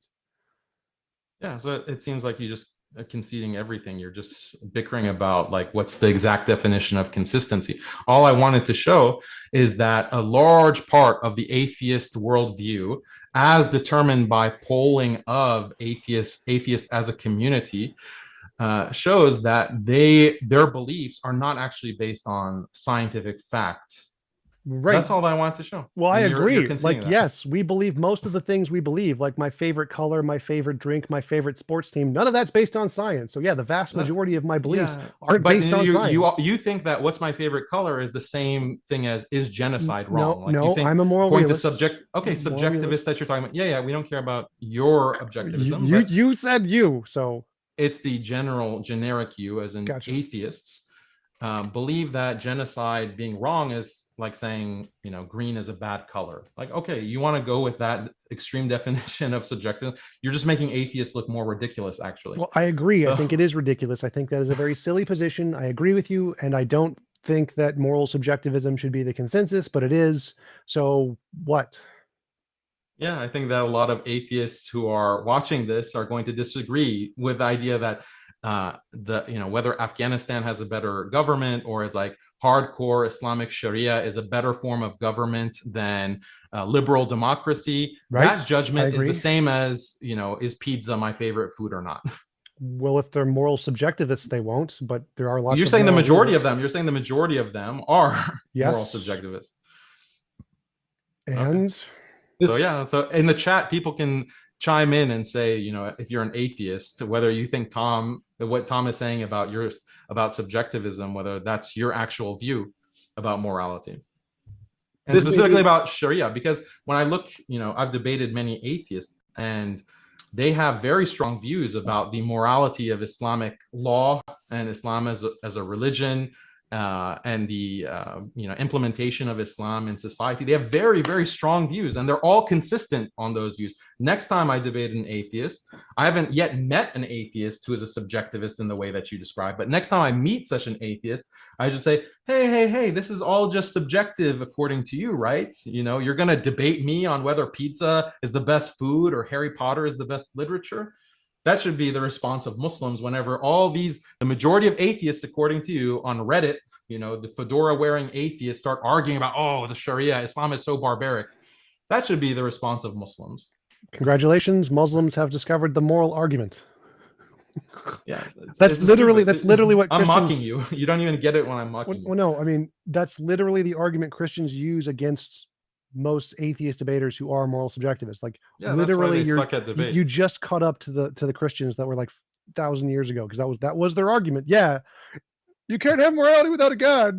That's literally the argument you're saying. That's your argument. That's your argument. You can't have you can't have morality if there's no correlation with, or this is your interpretation or your projection on what atheists believe, or the majority of them, that, oh, you can't have morality if there's no objective matter of fact about what morality is or what moral claims are there. That's literally what objective means. So yes, but I mean, I agree that moral subjectivism is silly, and I think it's silly that most atheists are moral subjectivists, but for something to be objective, it has to be true about reality. That's what the word means. This may be a good opportunity to go to the Q&A. Gentlemen, both ready? Well, I want to make this point. There's he said that I'm wrong about aesthetic judgment being a different part of the brain than moral judgment. So let me read you this paper. 1 second. From Thomas Jacobson. And the title of it is Brain Correlates of Aesthetic Judgment of Beauty. And there's a quote here: behavioral results confirm the influence of stimulus, symmetry, and complexity on aesthetic judgments. Direct contrast showed specific activations for aesthetic judgments in the frontomedian cortex, bilateral prefrontal and posterior cingulate left temporal pole, and the temporoparietal junction. In contrast, symmetry judgments elicited specific activations in parietal and premotor areas, subserving spatial processing. Interestingly, beautiful judgments enhanced bold signals not only in the frontomedian cortex, but also in the left intraparietal sulcus of the symmetry network. Moreover, stimulus complexity caused blah, blah, blah. Not prefrontal cortex. Aesthetics and morality judgments share cortical neuroarchitecture. Nora Heiselman and Susan Weber. Pwned. I just read you something that cited Thomas Jacobson. That says the exact thing that I claimed earlier about the different parts of the brain that are lit up for aesthetic judgments versus moral judgments. Clearly, you claim that you claim that aesthetic judgment is also found in the prefrontal cortex. It's found in many places. They're all found in many places. That was my point. With that, we'll jump into the question and answer. Want to say, folks, thanks for all of your questions. We're going to try to move through this as fast as possible. As always, we don't want insults. We want meaningful questions.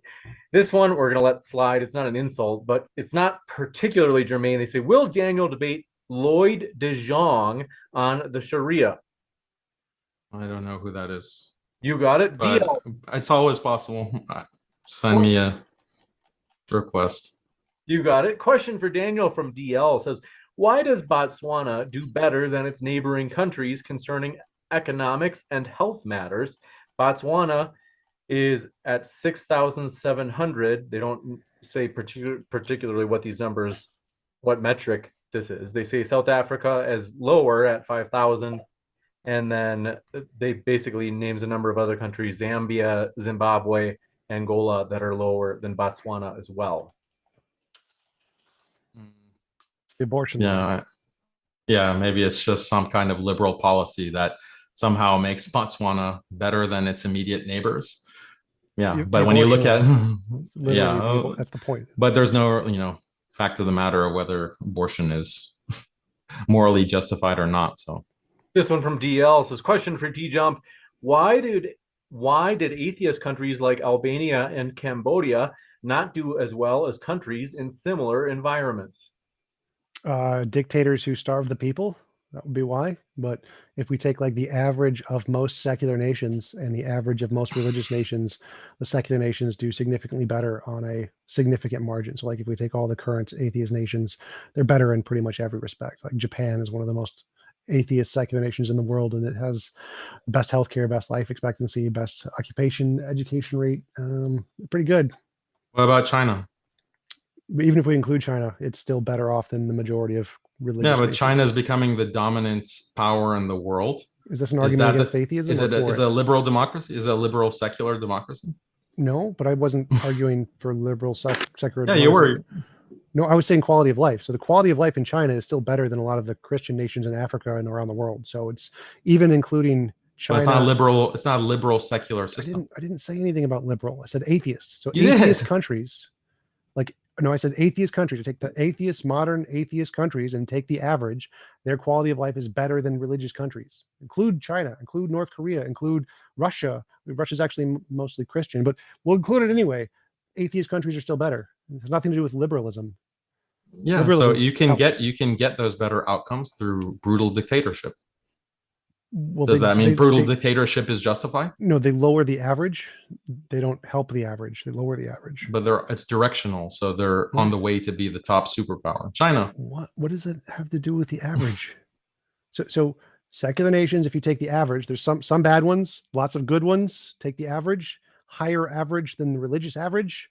So if China becomes the highest GDP country, best socioeconomic status, and they achieve that through their current model of brutal social control and dictatorship, then you would support that model of governance, or you'd say that's a good model of governance. Better than starving to death in a religious nation, yeah. I mean, like the standard is a comparison here. So is it better than a religious nation? Not is it good?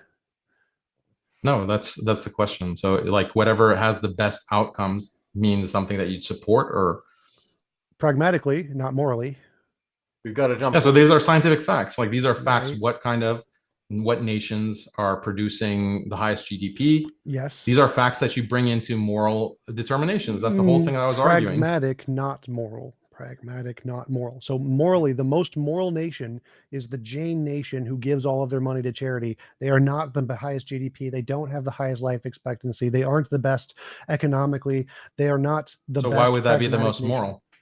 Because they impose the least involuntary imposition of will and do the most to help everyone else. So they do moral things like giving all of your money to charity. That's very moral, not very That's pragmatic. not the way that atheists evaluate what is the best system of government. That's how I do. You asked about me. How do I assess whether something's moral and political? That's what I hate to do it, but because we have so many questions. Sunflower says, TJump, labeling yourself as an atheist puts emphasis and priority on the lack of belief in God over any other lack of belief.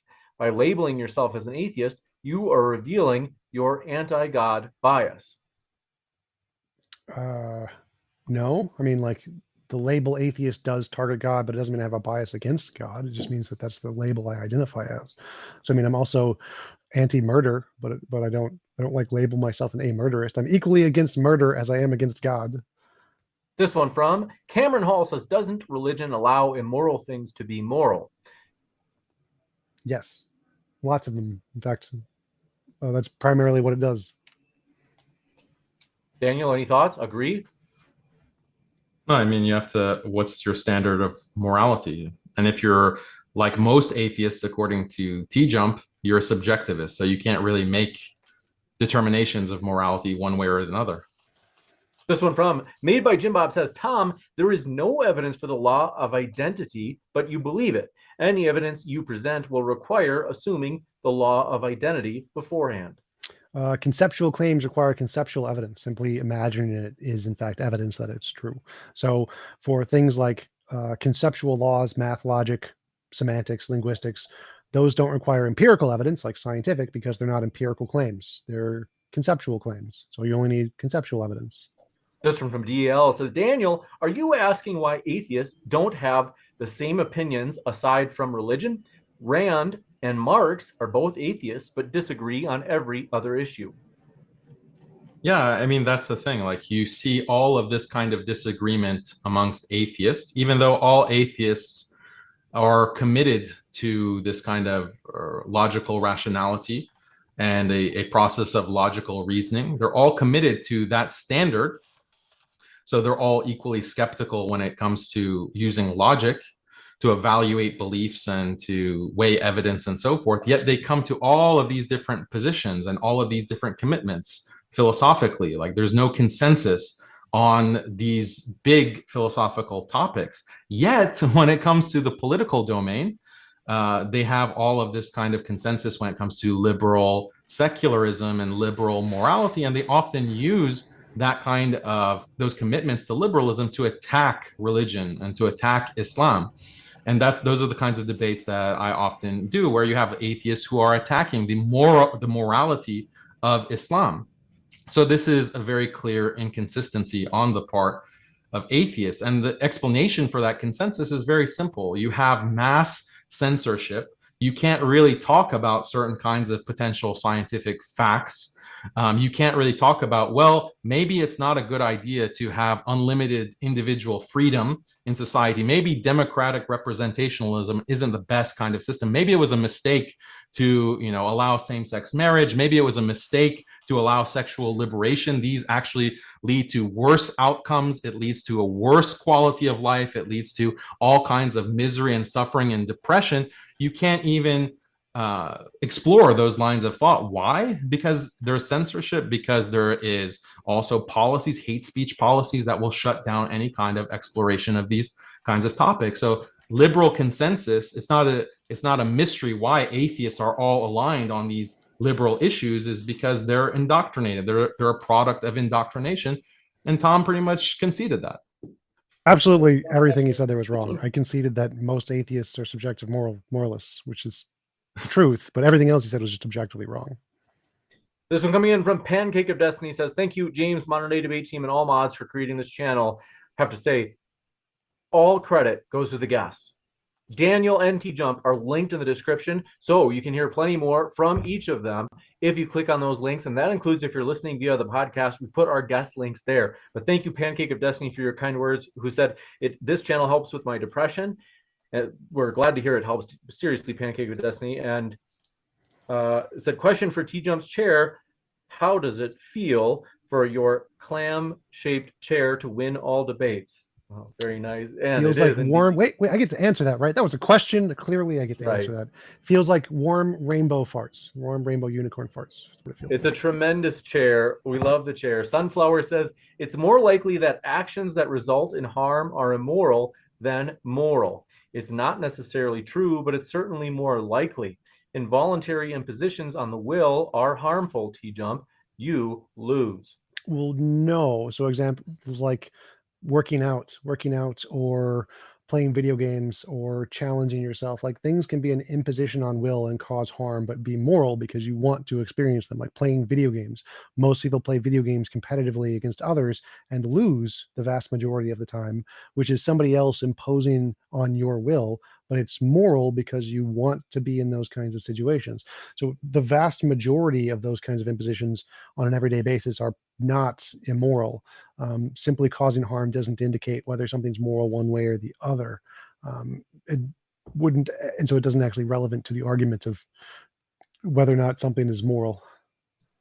This one coming in from Bitter Truth. I'm going to read some of these together because some of them are more statements. We'll give you a chance to respond to each of them. Daniel said, religions are a curse on humanity, and Islam is the worst religion. Haqiqa, I think they mean you, Daniel. I don't know what Haqiqa refers to for sure. They say this is the misspelling of his last name, probably.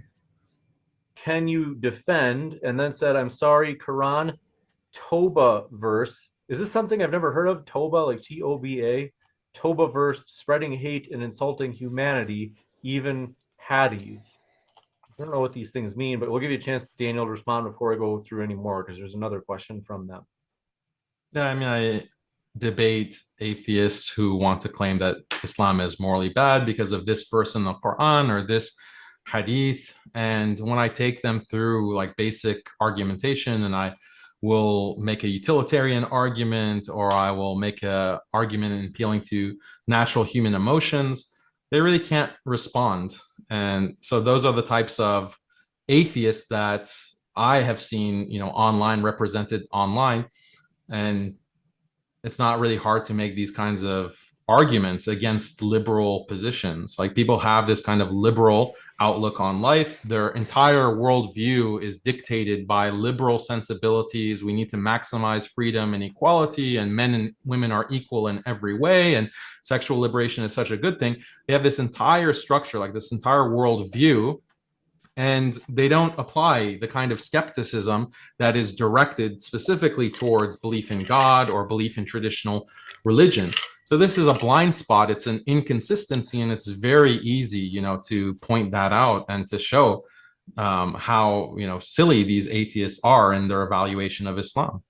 This one from Bitter Truth as well. I think I know your answer to this, Daniel, but I'll humor you. They say, can you please show us there are human values in the Quran? That's My guess is you'd say yes. Okay, this one from ASDF says, being correctly skeptical about a child, being correctly skeptical about Muhammad's angel story doesn't require you to be skeptical about sky teapots or alien abductions. I think they're saying a person can be consistent to reject Islam and yet still believe in sky teapots or alien abductions. Well, when it comes to people's the belief in a God creator, that's actually something that is quite universal. It is something that's biologically based. You can read anywhere, Justin Barrett on this. You can read any of the cognitive science of religion research on this topic, but belief in a creator God is universal amongst humans. And that's exactly what Islam calls to, is to the worship of one creator God.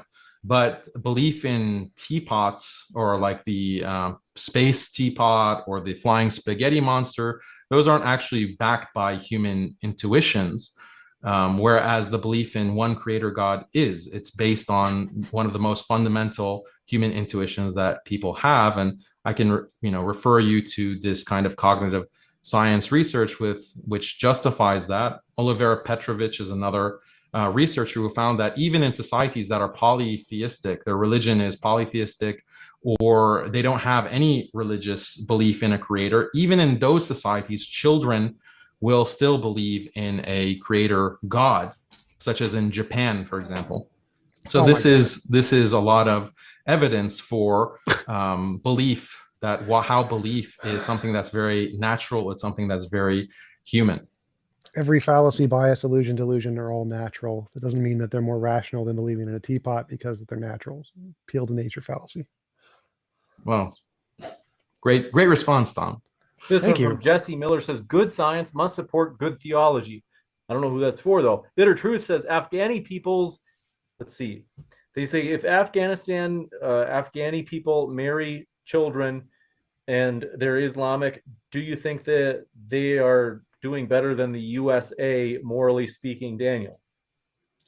And this is a great question for Tom. For what would a subjectivist say to that? I'm a moral realist, so I think they are objectively immoral. And he's asking you specifically how you would answer it from your moral standard. Do you think? I have plenty of video content on this question. Could you go to yes or no? Do you have time? You can go to yes that. Or no?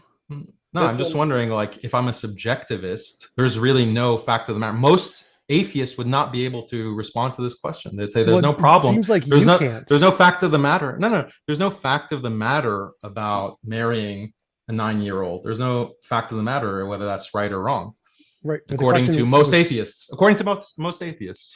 I've already answered this question, but just for the point of this discussion with an atheist, you claim that most atheists do not believe there's a fact of the matter about whether marrying a 9-year-old is right or wrong. Objectively moral. So yes, they're objectives. They're moral subjectivists. But the question was for you, based on your morality, is Afghanistan morally better than America? yeah, my answer to the question is that any country that implements Islamic morality is better than one that does not. Thank you for answering. I mean, this is not like anyone who's familiar with my debates knows, like, this is not a gotcha moment. It definitely is. Definitely is. No, the gotcha moment is that most atheists, according to you, think that there's no morality about that question. That's the gotcha. Right. I agree. I think that's stupid. I'm a moral realist. I agree. Yeah, most atheists are stupid, right? Right, Tom? In many ways, most people are stupid. Yeah, most atheists are stupid, right, Tom? This one Most from humans. Bitter Truth says, Daniel, I'm sorry, Bitter Truth, I'm trying my best. I don't know what this is saying. They say the Quran has hundreds of scientific errors. How did God who created this universe and didn't know about it, claiming he made the universe, which is wrong? Come on, I don't know what. Maybe you guys know what that means. I don't know what that I mean, means. it's just Hindus Errors in the who... Quran. He's just saying there's errors in the Quran, therefore it can't be true. Wow, there's errors in the Quran? Oh, okay. This one from Bubblegum Gun says, if the Harry Potter book gave you cancer, that would be a utilitarian fact. Books don't give you disease. Sexual promiscuity can. Awful argument. TJump. You soy boy. I added the last part. Okay, so come on, Tom. I don't understand the argument there. Like, the argument was, again, that harm does not equate to morality. So whether or not a book did or didn't cause you harm wouldn't make it any more or less true that it's the best book. So it's appeal to consequence fallacy. It's literally like. So I have a question for you, Tom. Like, you have this belief that if you impose on someone's will, that is involuntarily, that is wrong. So there's no concept of harm in that? No. So like if someone wants to die and you kill them, that's moral. So it's only if they don't want to be harmed and you harm them, is it immoral? If they want to be harmed and you harm them, then it's moral. So you're just like you're just asserting or postulating that is what morality is, that imposing the will. No, that's my conclusion based on the evidence. But what evidence supports that? Moral intuition and moral progress, the philosophical dilemmas, and all of the progress in the field of philosophy over the past 500 years. Well, isn't China a counterexample? Because China does not allow individual freedom to the same extent as many liberal countries, yet it is progressing. That's the directionality that I was talking about. It's becoming a world superpower, despite the fact that it socially controls heavily its population, imposing on the will of people. Isn't that a great counterexample of what? Whole morality? So your whole morality about progressivism and moral objectivism. No, again, so there's no part of my morality that says being moral leads to more progress. It's not literally the opposite of what I said. The most moral people are the Jains. They don't make the most progress. Progress and what makes pragmatic growth in the world has nothing to do with morality, has to do with pragmatism. So no one thinks that being moral is going to lead to more technological So then what's growth. the evidence? I'll repeat what was the evidence that imposing your will on people is wrong? You said there's evidence for that. Moral intuition, moral progress, the philosophical dilemmas. And moral progress. What is moral progress? The changes of moral intuitions over time across cultures in this consistent pattern. So the consistent pattern is being broken by China. No, because people in China do not think that you have to have individual freedom, right? No. So the pattern is that if we go back 1,000 years, when they think that rape and slavery is totally fine and okay, those no one ever thought that rape was wrong.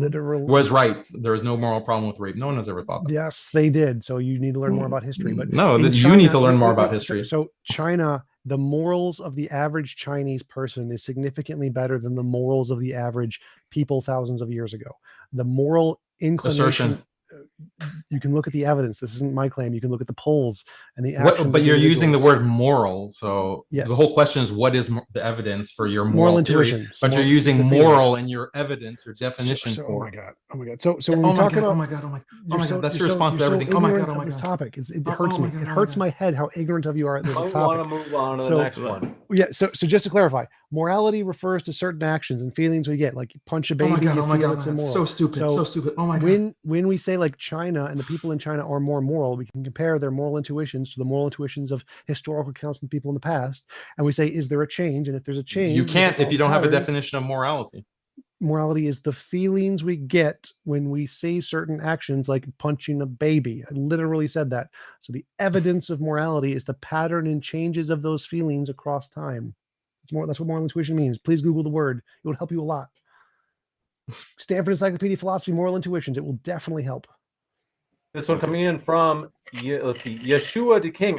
That's just an insult to an entire people group. We're not going to read it. We're looking for meaningful questions. Zio Levi's says, TJump, how do natural laws pop up in the universe first? I think that's what they mean. They've always been there. So natural law is a description of the fundamental natures of reality, which have always been there. Gotcha. And this one coming in from Alan Green says, why can't you be skeptical of, quote, pizza is my favorite food, unquote? What if I'm lying? What if I like something more, but I forgot? So to be skeptical of the claim that someone says pizza is their favorite food isn't to be skeptical of the truth condition of pizza being objectively better. It's to be skeptical of the truth claim of that statement corresponding to their opinions. And so in the debate, the reason I ask that is that if it's the case that someone is skeptical of, let's say, being sexually promiscuous is moral, what they're being skeptical of isn't the truth claim to reality. It's the truth claim to whether or not that corresponds to an opinion. And so it would not be inconsistent of a skeptic to not be skeptical of that claim, because you're not being skeptical of something that corresponds to reality. It's not a fact about reality. It's just something about an opinion. You got it. This one coming in from Sunflower says, TJump is trying to rest on his abstract laurels, and as he further descends. Okay, basically. I'm okay with insults. I've said that before. Please read it. I'm happy with it. I like insults. That's basically just as he descends into absurdity. So, folks, looking for something more meaningful than that. This one from Anon Yamau says, TJump, how can you look like the medic, engineer, and scout from TF2? That must be some sort of hip new Team movie. Fortress 2. Oh, thank you. All the time, all at the same time. If I was an atheist, that would make me a believer. Do you look like the medic, engineer, and scout from TF2? I do. I'm just that sexy. Nice. Good for you. Bitter Truth says, Daniel, did you ever see God or angels? So don't you think this is called blind follower, other end someone believe in reality? On the other end, someone believes in reality based on evidence. I think they're saying if you haven't seen God or angels, you don't believe based on evidence, Daniel. I think that's their claim. I think he's not skeptical of his claim of his personal experience. Therefore, he's not being consistent, trying to tie it into the title. I am consistent in that my beliefs are based on a Islamic paradigm, and I apply it consistently. And nowhere does Islam say that belief in God has to be based on empirical evidence. But atheists, when they argue against religions, whether it's Christianity or Islam or any other religious system, they say that you are irrational for having these beliefs because there is no empirical evidence to back up those kinds of beliefs. They apply that kind of standard to religion, but they ignore their own worldview. This one from Bitter Truth. This one might be good to clarify because during the debate this came up. I think each of you have the same view on this. One which I think that has been misunderstood. They said, do you support the idea that women have lower IQ? Isn't this discriminatory? And I think if I understand right, most of you just believe that there's, you could say, greater variability among men's bell curve distributions such that there are both more cognitively delayed people as well as more geniuses among men. Is that basically the idea, or are you saying something different? Yes. So the scientific evidence is that on the bell curve, there are more men on the extremes, both the highly intelligent extreme and both on the lower, less intelligent extreme. And the average could tend higher in the men direction. So men on average are slightly intelligent by a very small margin. But yes, the evidence indicates that overall men take up the extremes on a much higher degree. And so that's why men dominate all like hyper intellectual fields like chess and Nobel Prizes and mathematics. Daniel, was that what you were saying? Yeah, the point about IQ, that's one point, but there's other personality traits that differ between men and women that will affect like their representation or their ability to be in certain fields. The more competitive fields tend to prefer men because men have more testosterone that makes them more competitive. Those are all scientific facts. But those facts are not allowed to be discussed within liberal society to justify this kind of gender equality ideology. and we don't see atheists really questioning that ideology or voting against, a less progressive or less liberal ideology. Gotcha. So in other words, folks, or bitter truth, I think each of our guests is just saying that the distribution of men's intelligence is kind of flattened. The bell curve basically has both more cognitively delayed, or what we used to call retarded people, and also more geniuses, but the averages can still be the same. It's just that the distribution is flatter, so it's not necessarily that one sex is smarter.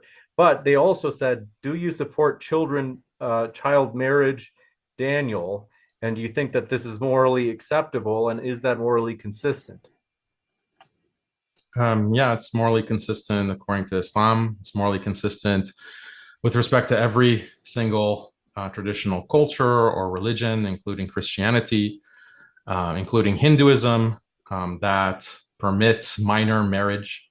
The idea that marriage is only morally acceptable if both parties are over 18.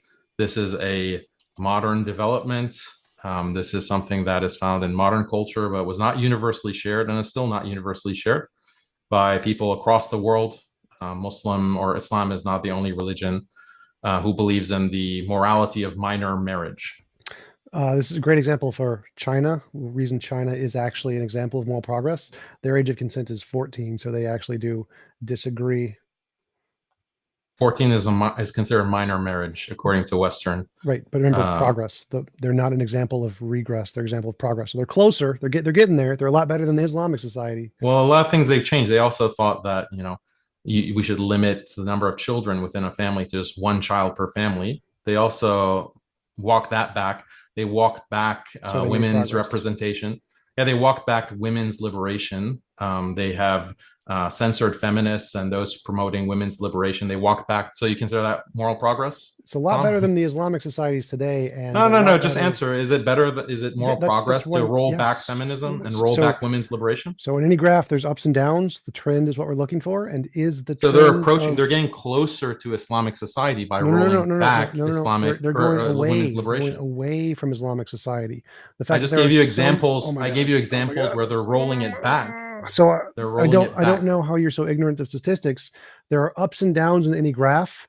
The trend is what we're looking for. What is the pattern in the trend? Are they Their trend is mostly becoming doing more good? dictatorial. Their trend is more social control, less individual liberty. That's the trend within China, using technology. Yes, it is. No, it's not. Yes, it is. No, The trend within, you're just ignorant about most topics, but definitely China is implementing the social credit system that controls all of Chinese society. There's less individual liberty in China because of technological progress. How many slaves are there today? So the trend is actually away from liberal society. No, it's not. This is just basic facts. Yes, it is. Education rate is increasing. Do you know what a social increasing. Credit system is? Yes, do you know what I do. I'm very well acquainted with China. Is that more? Yes, is that it's more bad. Conducive I to agree. individual liberty? I agree. Okay, so that's being bad developed. things. It's becoming more expansive. It's basic becoming more. facts. Is it becoming more expansive or no, Tom? Is it no, they're becoming better, morally better. The social credit system is more expansive or no? No, answer. Is moral? Is the social credit system? I already answered that. Yes. So it's becoming more expansive.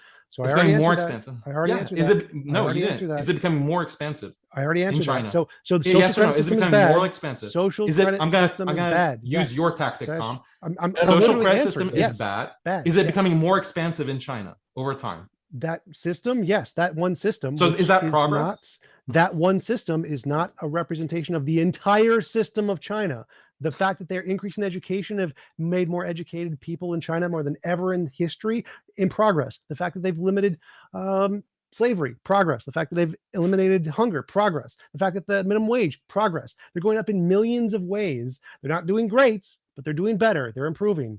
They're morally improving by objective metrics. Steven Pinker's Better Other Natures. Yeah, Please read basic facts. If you ignore the massive social credit system that is crushing, that doesn't. Oh my God. Yeah, it doesn't matter. Oh, it's so that so doesn't irrelevant. Contradict the millions of people who aren't starving to death. I'm arguing with a clown. Like this that doesn't. I'm debating with the increase of the living wage. You moron! Holy shit! This one. All right, we social got a credit system. Oh. This one example of a bad thing. Light of the Twin Lamps says, thoughts on Taliban victory? Is this proof that Islam triumphs over secularism? If a technology inferior force can beat a superpower? Is that for me or Tom?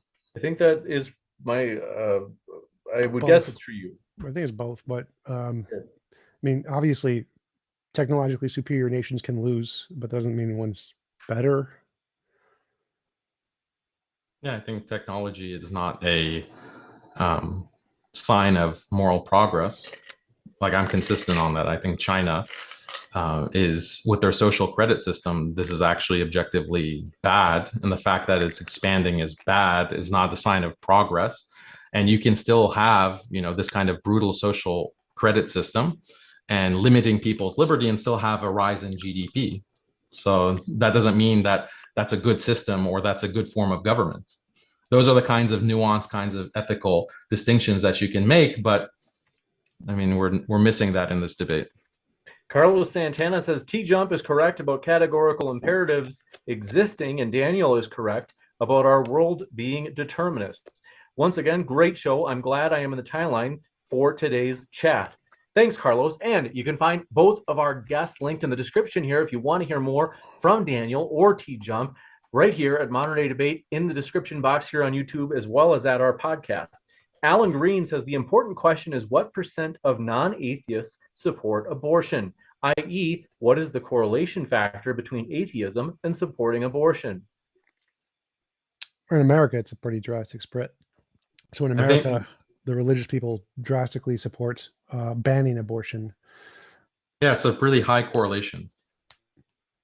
It's a really high like, check out Pew. Like, atheists are the most supportive of legalizing abortion in all cases, like even in the second trimester, third trimester. So that's the Pew stats, and you can look them up. But I think it's highly correlated. Like, your religiosity and your commitment to traditional religions like Christianity and Islam is negatively correlated with your support for, liberal policies like reproductive rights or legalizing abortion, sexual liberation, and so forth.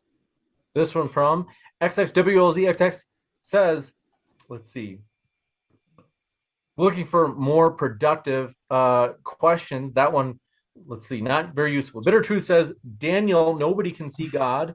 God never communicates with us. Can you show us or provide evidence that God exists? Evidence that depends on what kind of evidence you accept. If you're only going to accept scientific evidence and you need a peer-reviewed published paper that says, oh, God exists, we have the scientific proof, if that's your standard of evidence, then no, I don't have that. Evidence is just anything that differentiates imagination from reality. That's all you need. Mr. Monster says, are all Muslims consistent believers? All Muslims, no, you have hypocritical Muslims, you have Muslims who aren't have the same level of religious commitment. Like, there's diversity on the practice of Muslims. This one from Ched Eckerd says, who are these atheists that are moral subjectivists? So, like, I believe Amy Newman is one. Pretty much all of the atheists I've debated, most of the ones on my channel, the vast majority of atheists. If you go to the American Atheist website, you can go to their description of morality where they say they're moral subjectivists. The American Humanist Organization, they say they are. The ACA, I believe they say they are. Pretty much every atheist organization and their members are, the vast majority of which are moral subjectivists. That's like the most common view. Take any YouTube atheists online, they're most likely going to be moral subjectivists. The very few are moral realists. Logan, I forget his name now. He's a great moral subjectivist, philosopher, debater guy. I haven't debated him yet. Lance Bush. Debate him on moral subjectivism. He'd be great. Most regular atheists are. They're all over the place. My chat, 10 people just said we're moral subjectivists. This one from DL says, for Daniel, thoughts on Ser Antonio, the former Peace TV host, leaving Islam after learning Aramaic. He agreed with Orientalist scholars that it was likelier that the Quran copied Alexander's legends. Yeah, I read this story about this guy who was in prison because he was like recruiting for ISIS. And then while he's serving this kind of prison term, after recruiting for ISIS, he discovers that, oh, well, this story in the Quran in Surah Al-Kahf seems to be referring to Alexander the Great, Therefore, this must be a copied story in the Quran. Therefore, he left Islam. So, I mean, it's pretty stupid reasoning. This one from XXWLZ. XX says, by the way, China has become significantly more liberal since the death of Mao. The most prosperous parts of China are the free trade economic zones in China. No disagreements? Well, I think that there is, again, this very oppressive social credit system that is monitoring all Chinese citizens. And if we are to believe the Western news reports about China, like during the height of certain periods of COVID, they were literally like welding the doors of apartment buildings shut to keep citizens, trapped inside and not leave, and just trapped in quarantine. And they were even like killing pets. And like, this is the level of repression that you see in a country like China. So if that means it's more liberal than the time of Mao, I don't know if that's saying much, but I think it's going in a more repressive direction. And that's because they find that to be beneficial. The power that be in China, the CCP sees that as in their interest to control the Chinese population and use technology to do so. And I think Western liberal governments are also discovering that. It's better than Mao, but it's regressing somehow.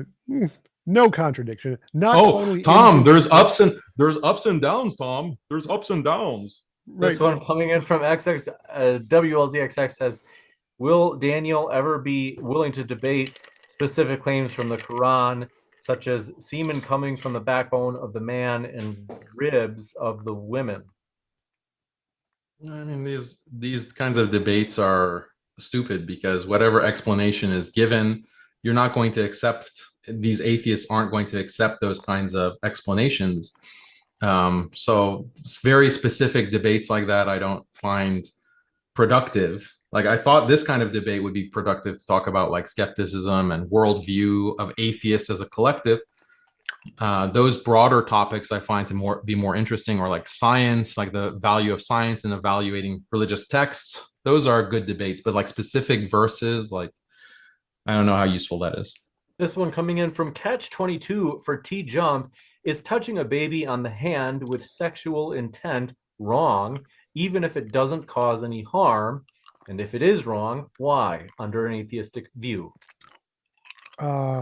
Yes, because the baby didn't consent. So if the baby doesn't consent, it's a violation of its consent, and so it's immoral. But the baby doesn't consent to being like held at all. Yeah, so it'd be morally better if you didn't ever violate any consent ever.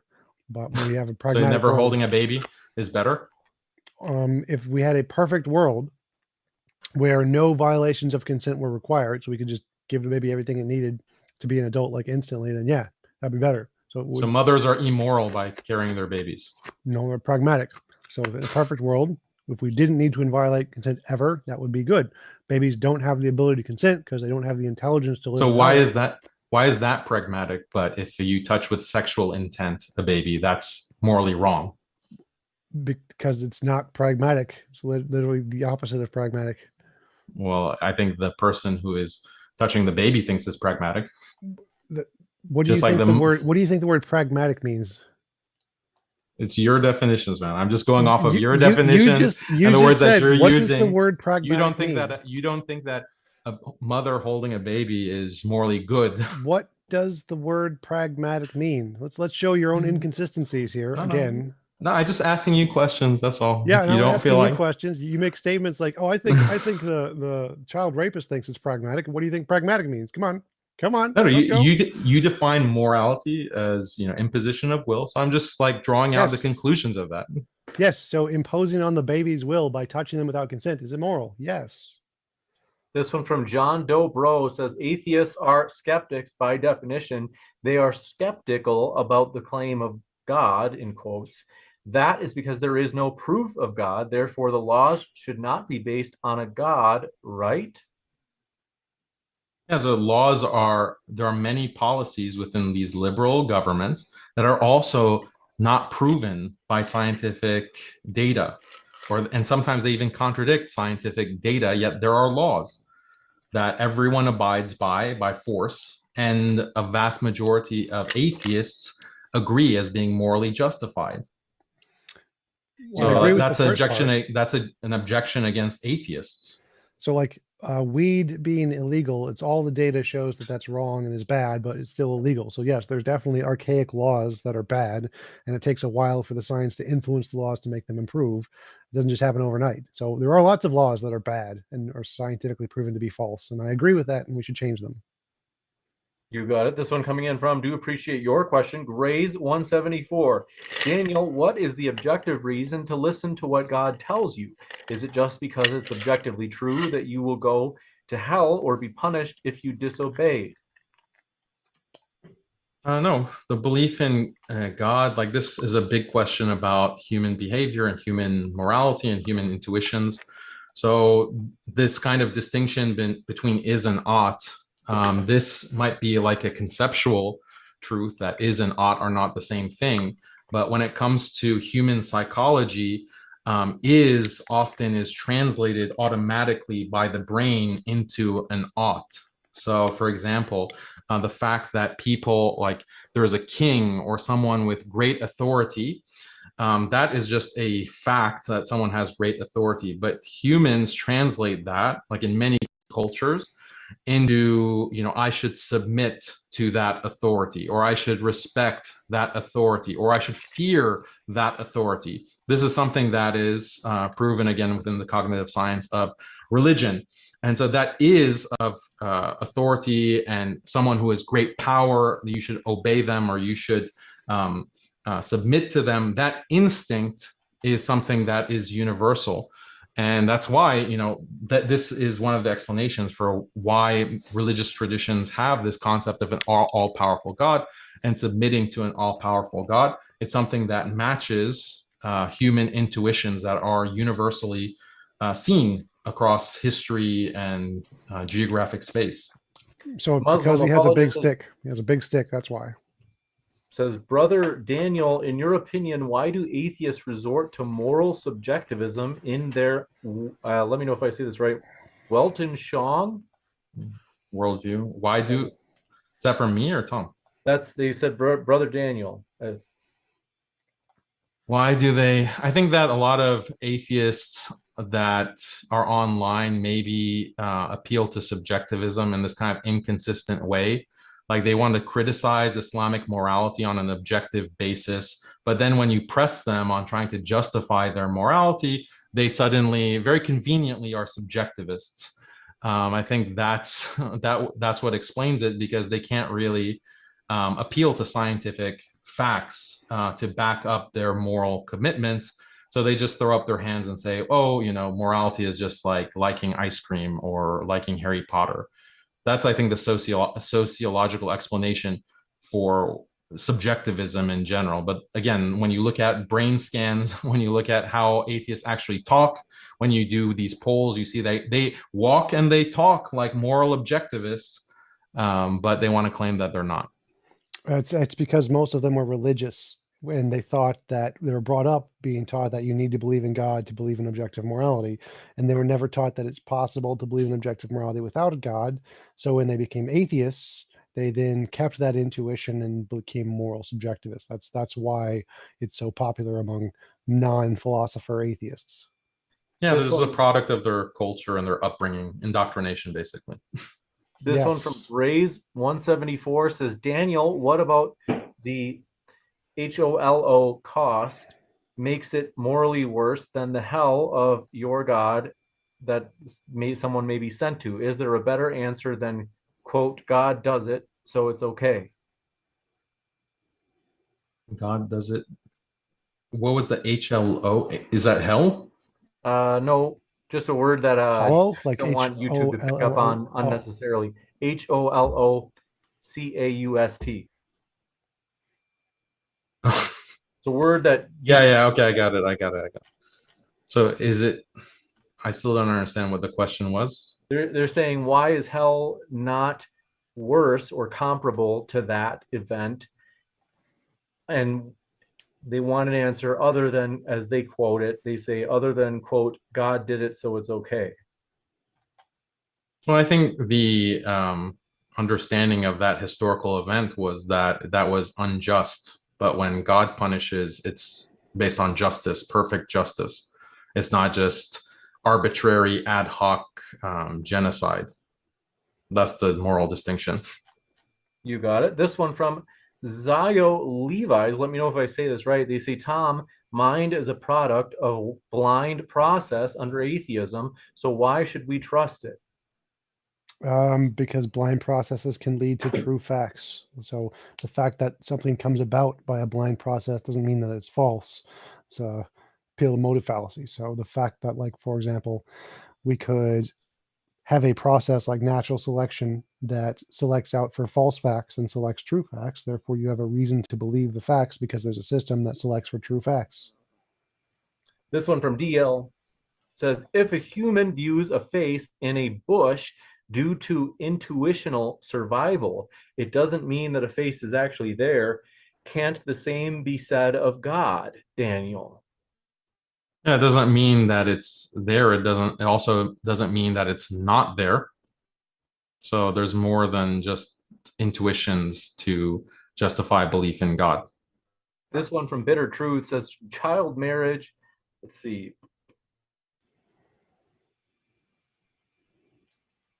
Just basically, this is basically a duplicate question, Bitter Truth. Famo TV says, Tom, you mentioned people marrying young in Afghanistan, yet you have zero problem with people changing their gender or taking on prostitution because it's quote unquote their right and we shouldn't interfere with their autonomy.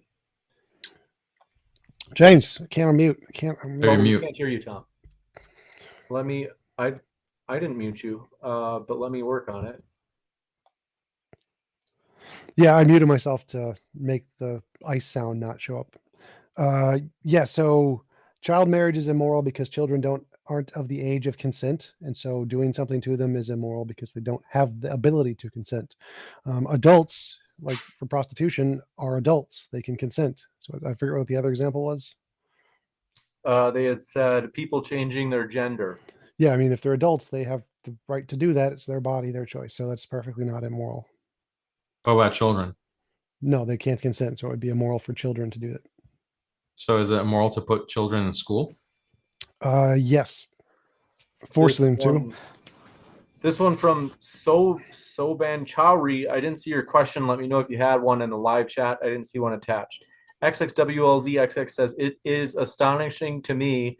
Let's see. Says, Daniel, don't you think that child marriage is harmful if you support the harm principle in terms of saying that harm is roughly equated, you could say roughly equated to morality? No, I don't accept the harm principle, and I don't reduce morality to harm. I said that harm is morally irrelevant. There are many different moral considerations. Harm is one of the big ones. And also, I don't necessarily think that minor marriage is always harmful.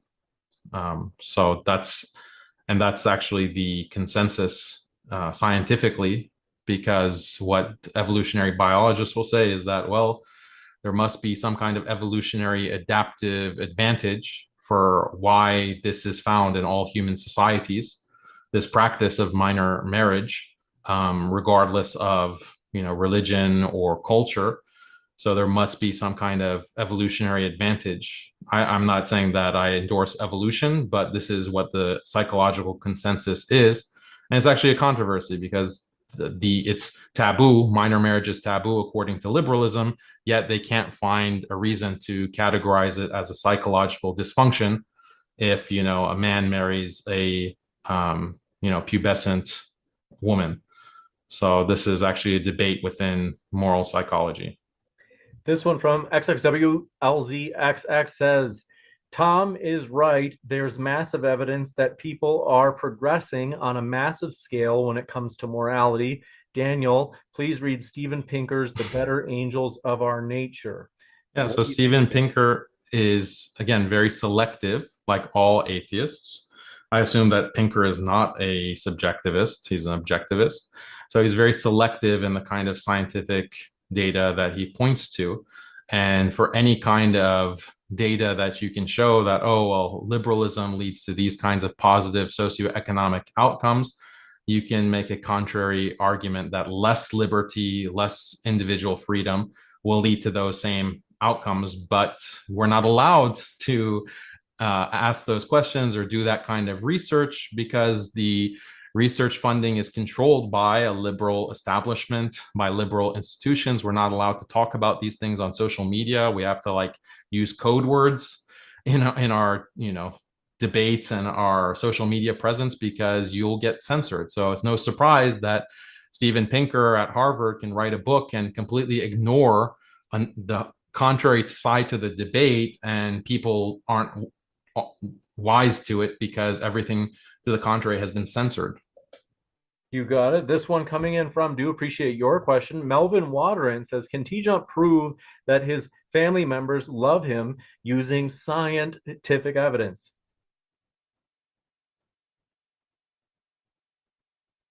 Oh yeah. Let me work on that.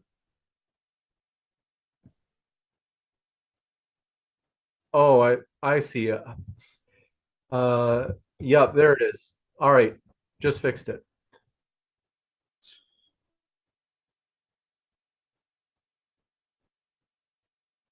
Everywhere in the world, quality of life is improving. It doesn't matter about liberalism. What was his question? They asked, can you prove using science that your mother loves you or other family members love you? We can find empirical evidence by using neurological correlates of love to conclude that, yes, there is evidential reason. We can't prove it with 100% certainty, but we can prove it with any level of scientific certainty, yes. DL says the theory. So also about Pinker, let me just respond to that, because how do we define quality of life? Life expectancy, quality of life is in everything that measures the expectancy, the happiness, the meaningfulness, everything that we can ever measure. So the nutrition level. Yeah, so you have to make a decision. You have to make a moral decision about what counts as being relevant to quality of life. Someone could argue that, look, most human beings value marriage, they value big families, they value community, they value religion and belief in God, but all of those things are being destroyed within societies. They're objectively getting worse and worse. Fewer people are getting married. I think you have a personal problem with that issue of, finding a female partner, Tom. So these are things that are getting worse and worse in society. And I'm not trying to dig at you, Tom. You just literally had a video talking about your trouble on your channel about having difficulty finding a girlfriend, I think. Instagram model, yes. I mean, anybody in the chat, please, if you could have an Instagram model introduce me, it'd be appreciated. It would be great. Yeah, so that's like suffering that you're going through, and that it's much harder now for someone like you to find a loving partner than it was 50 years ago, 100 years ago, 200 years ago. So all of these things that human beings value are not counted in Steven Pinker's analysis of quality of life. No, they're not. If they were counted, then those things are all taking a nosedive. Well, so how can they indicate that those are leading to a better quality of life overall? Because people are living 3 times longer, which is a lot more important than you can live 3 times longer if you're strapped to a bed and all of your needs are given to you intravenously. You can live longer. That doesn't mean that it's a better quality of life. Right. So that's why we use all the different criteria on like quality of life as in happiness, fulfillment, ability to find food, ability to find meaningful joy in hobbies and things, free time. There's lots of criterion we use here. It's not just life expectancy, but the one criterion, there are some things that are going down, like you mentioned, finding meaningful relationships, don't outweigh the billion other things that are improving, like all the things I listed. So yeah, there are some things. Some people would like prefer to live just 40 years of life instead of 80 years, and maybe suffer from more disease, but have like a loving, committed wife, or to live in a loving community, like a large-scale community, rather than sitting on a couch in front of a laptop watching Netflix and ordering Uber Eats. Like, yeah, and the vast majority of people 500 years ago wanted to not die of the Black Plague. Yeah, that's one historical period. You're characterizing all of the past as like plagues killing people constantly. Yes, literally, yes. Literally, yes. Even then, people would prefer that than the hellscape dystopia that we're living in today. This one from DL. The theory of evolution contradicts Islam, so are Muslims consistent with reality? No, I think that the theory of evolution is factually incorrect and irrational. Thayer Almadhoun says, Tom, based on your morality, is free speech good? If so, what do you think about laws in European countries that penalize criticizing Holocaust narrative? Yeah, so I'm for free speech. I think everyone should be able to have free speech, including the hollow guys. So yeah, I'm all for free speech. That's very contradictory to what atheists overall think. Not contradiction. It's do I agree with all atheists? No, I'm not a feminist or. I was just making a point. I didn't say it's contradictory. I was just making that note. You said contradictory. I said that contradicts what other atheists say. I didn't say what you said is contradictory. Sure, I disagree with other atheists. I'm not an SJW. Yeah, we know, we got it. Grays 174 says, follow up on the H cost question that was just asked. How do you determine the quote perfect justice that Hitler didn't have? Is it quote whatever God does is perfect justice? I think that's for you, Daniel. Yeah, it's the previous one, not the one that was just answered. I don't know, like it was the one about comparing hell to what Hitler did and saying, why is God not bad? And that was the previous question. And he's saying, what determines what is the justice for Hitler because of his actions? Is it simply just God just picks it? No, we're morally accountable. We have ability to make choices that will be judged on in the afterlife. This one coming in from, do appreciate it. We just got a few more questions here. This one from Mzar says, Daniel, Muslim scholars differ on when abortion is legal. So where's, quote, objective morality, unquote, if subjective interpretation is used anyway? It's not a trivial matter. We're talking potentially about murder. Yeah, there's what's called ikhtilaf, like difference of opinion on a variety of moral issues within Islam. So that doesn't contradict there being like a objective answer, objective meaning in the sense that God has determined that one thing is right and another thing is wrong. So but in Islam, like the scholars who or the jurists who try to determine what is the objectively correct position on an issue like abortion, they're allowed to exercise what's called ijtihad, like inferential reasoning. And as long as they are doing that properly and bringing to bear the relevant sources from revelation, then they're not morally culpable for having a wrong answer. They can be wrong, but Muslims can still follow them despite that because they made the best effort given the resources that they had and their understanding of revelation. You got this one from Karzan Sorabi, says TJump is having sex with a dead body per se morally wrong. Not if the previous occupant said you could do it after they die. They consented to allow their body to be used after death in that way. That's perfectly fine. Nasty. Next up, this one, Famo TV says, but Tom, are you okay with kids, such as, I think they mean like 9-year-olds, transitioning in their, No. being male to female? No, I think that kids under like whatever the age of consent is aren't allowed to consent, and that doing so can have drastic consequences later in life. And I think that they should wait until after like 18 or whatever before they can legally should be allowed to do that. But there's plenty of scientific evidence that contradicts that. Like the arbitrary line of 18 is not supported by any kind of scientific evidence or moral fact or objective fact. If there's scientific evidence that they're better off transitioning earlier and it doesn't cause problems for the majority, then I'll just admit I'm wrong. And then, yeah, if it's scientifically supported that it's healthier for them to transition at an earlier age and that it would be worse for them to not transition for the majority of people, then I just say, yeah, I'm wrong. Go with the evidence. Yeah, all of that is like you're just using the word worse. You're using the word better. All of these are like normatively packed No. words that you're applying, but I'm a it's moral not clear. realist. Moral realist, remember? I believe in objective morality. Yeah, but it doesn't connect to like the will, like a person's What? consent, because Yes, it does. no, because you make a distinction between what is meaningfully consent, like who can give meaningful Yes, you consent. have to be of the age of consent to give consent. So that is consistent. But the question is who determines that line, and We it's use our not best something that can be guess. scientifically okay. Best This is evidence best. to try to say who is capable of giving actual consent.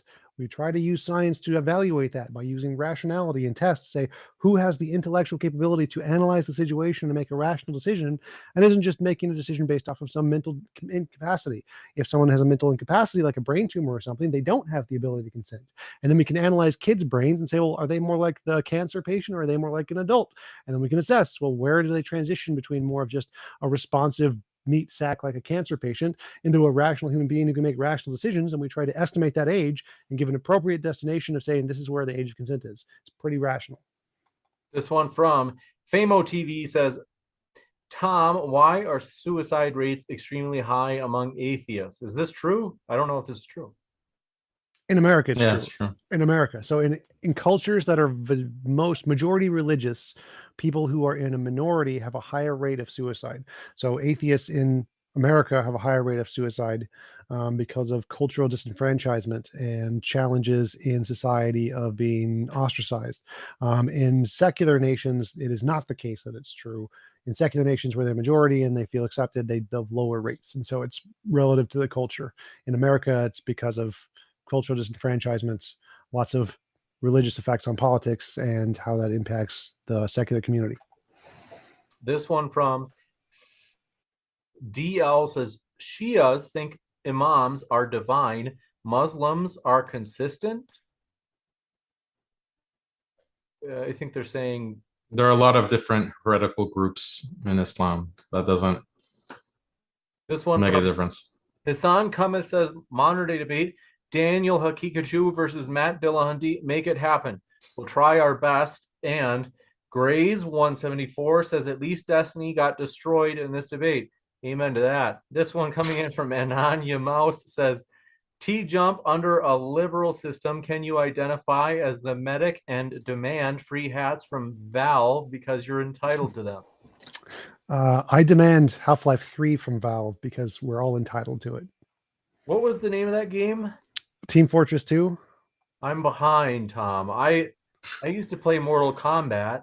This one from Famo TV says, Tom, then explain LGBT pushing kids to transition. You like that, don't you? No, I don't like that. I'm not an SJW. I'm anti-feminism. Oh, so you believe that was determining the age of consent. You have to evaluate all the scientific empirical data to see like what is the quality of life, how do things improve. So that you address that for transitioning, children transitioning to different genders. But what about marriage? So you could argue, you would on that same basis say that, okay, if it's shown that 9-year-olds who get married, they have really high levels of happiness, they have high levels of quality of life, you would say that it's moral for people to marry 9-year-olds. No, I'd say that the age of consent is determined by whether a brain of a human being is able to make rational decisions. Yeah, what if that's whether determined? we- Like a 9-year-old is able to, a yeah. female If we 9-year-old? determine that in the future that the intellectual capability of children at some point reaches some IQ level where they can achieve adult levels of consent, then yeah, we can just make that the age of consent. It's not going to be the case because we have the studies on it, Why and not? it isn't that low. Actually, I think we you have- should we have the review. studies I on think it. you should review the studies. I have. Also, like you can. So the studies actually show that most rationality doesn't really develop until like 24. Your brain continues to develop later, so we should move it back further. Well, actually, it's like there are studies that show that you really can't. You haven't fully developed mentally until you're in your 30s. So Yes. can you give consent to get married before you're in your mid 30s? Right now, we think that the ability to give consent is rationally justified at like 18 or something. It may be in the future we could determine that it's later than that, but No, I'm based good with on 18. based on your definition of being an adult and being able to make consent and the Yeah, development of the evidence says brain, 18-ish, the so human I'm good with brain 18. is not fully developed, according to some studies, until well into Yeah. the mid 30s. So there's no Yeah. meaningful consent for anything prior to your to the mid-30s, according to your definition. No, based on all of the studies we have, the best conclusion we have for consent is about 18. There are some studies that, so yes, the brain continues to develop through life later. Does that mean that because of this one criterion in the brain that we should make the age of consent based off this one criterion? No, because there's lots of other criterion that establish that the best age range is about 18 for right now, until we have better data and a multitude of studies that indicate something different. This is the best scientific conclusion. Going with anything else would be inconsistent. The science just so conveniently matches up with what, the liberal culture is. It's just a miracle. That's why we did put it that way. From DL says, Dan and Tom, is the Quran true because it's beef preserved? I don't understand what that means. Been preserved? Oh, yeah, I think that's what they meant. I prefer the beef. I like the beef version. The beef version is good. Oh, there are many reasons to know that Islam is the truth. The textual preservation is a very strong evidence, not necessarily conclusive proof, but a strong evidence that Islam is the religion chosen and revealed by the creator to all of humanity, because if you think of a creator God who wants to send guidance to humanity, he would preserve that guidance, he would preserve those texts, and there's no textual preservation within any religion that compares with the textual preservation of the Quran and other Islamic texts like Hadith. No, the Quran has not been preserved.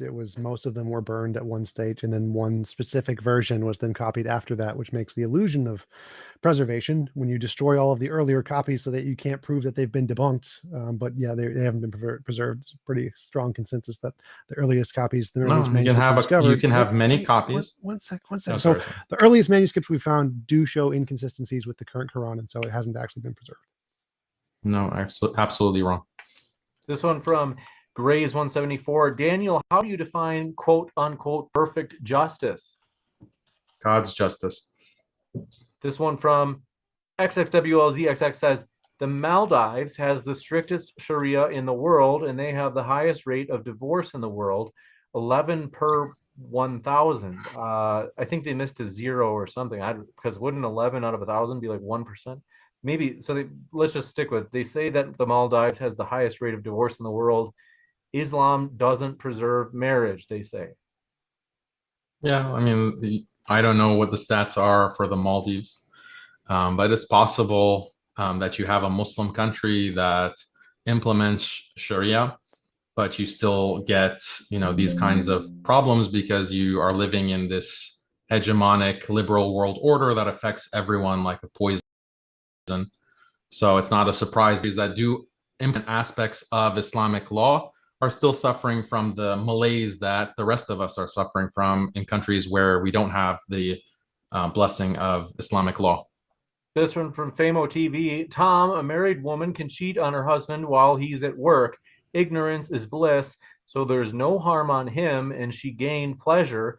Can you address how this would be ethically wrong if he doesn't ever find out about it? Yeah, so if you agreed to join in a relationship under certain pretenses that you will not cheat, and then you broke that or violated that agreement and then cheated, that would be immoral. If they're in an open relationship, it would not be immoral. So if they became married and were okay with this, then it wouldn't be. So it would be immoral if they agreed at the outset that they would not cheat and she violated that consensual agreement of the pretense of engaging in the relationship.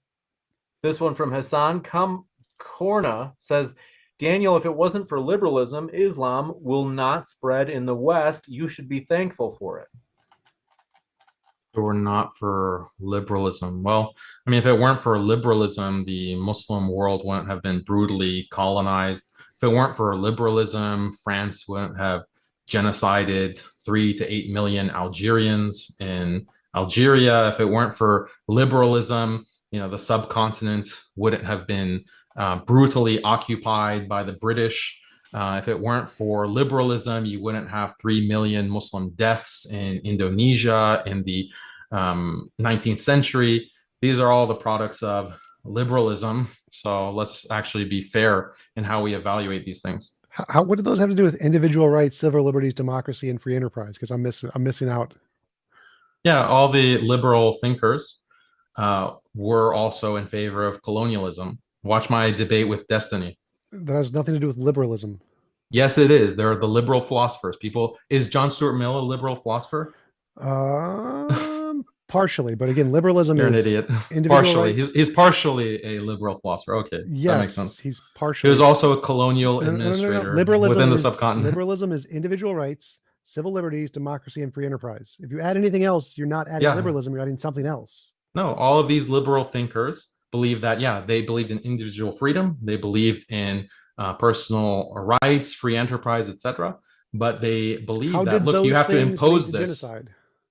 They argued, people like Alexis de Tocqueville, John Stuart Mill, Jeremy Bentham, even Adam Smith believe that you have to impose this on religious societies because they're not intellectually capable to accept the reason of philosophy, the reason behind liberalism. So you have to impose it. And if that means killing millions of people, that's justified. Why? Because the end result is going to be better. The ends justify the means. That is the utilitarian thinking that all of these liberal philosophers had to justify the brutal invasion and occupation of the Muslim world. Watch my debate with Destiny. Just because you're ignorant of historical facts and you make this stupid face, it doesn't make you look smart. I think you should recognize that. Well, it does. That's the historical fact. when you don't even know. When I asked you if is John Stuart Mill a liberal philosopher, you said partially. Yes, because I'm more educated in philosophy than you, so I know there's. What's your degree? You're educated. So where did you get Stanford Encyclopedia and Googling is not an education. Go back. What's your degree in philosophy? No. What is your credentials in philosophy? You keep saying that I'm not educated in philosophy. Yes, you're not. You're clearly not. Where's your qualifications? Do you have a degree? Do you have an undergrad degree in philosophy? No. Answer the question. You're trying to deflect, so I can't address the point. What's your degree in philosophy? So I'm more qualified than you. Objectively, everyone can tell that. But if you're saying where's your that qualification? liberalism, what's the qualification? My qualification is Harvard University. Can you mute him for a second, James? Tufts University. That's my qualification. Hold on. Master's degree. I've got to get it on the same page just so they can hear it, because they won't hear either of you if it's continuously both of you talking. Right. So he's saying that that civil liberties, free economy, and that all the things that are fundamental to liberalism, these philosophers wanted to violate all of those things and do literally the opposite to these other countries, and that's liberalism. So what he's doing there is called a contradiction.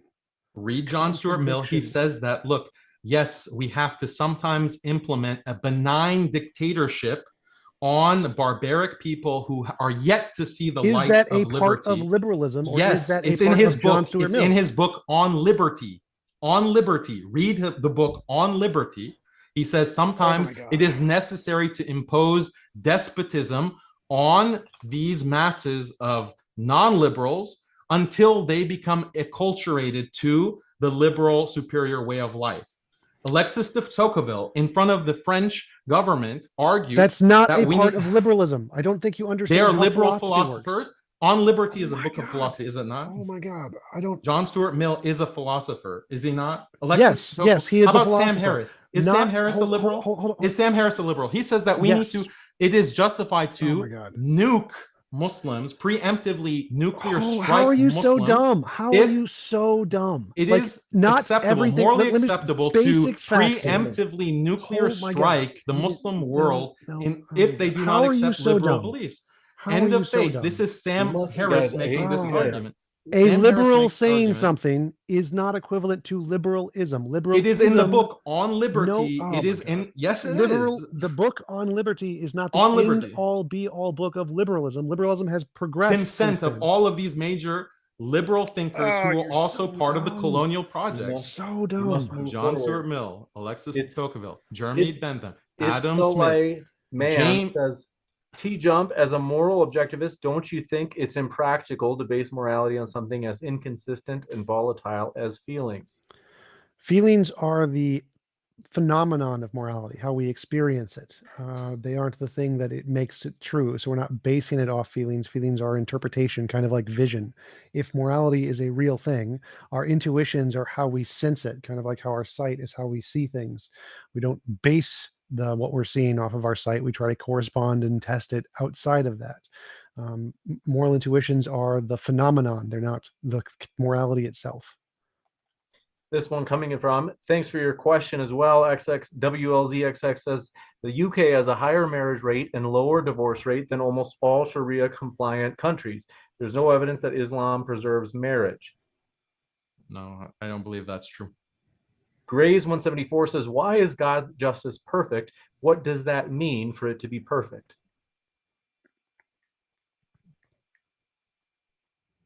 But that's for me. Yes. God's justice is perfect. What does it mean for it to be perfect? This is what Euthyphro dilemma.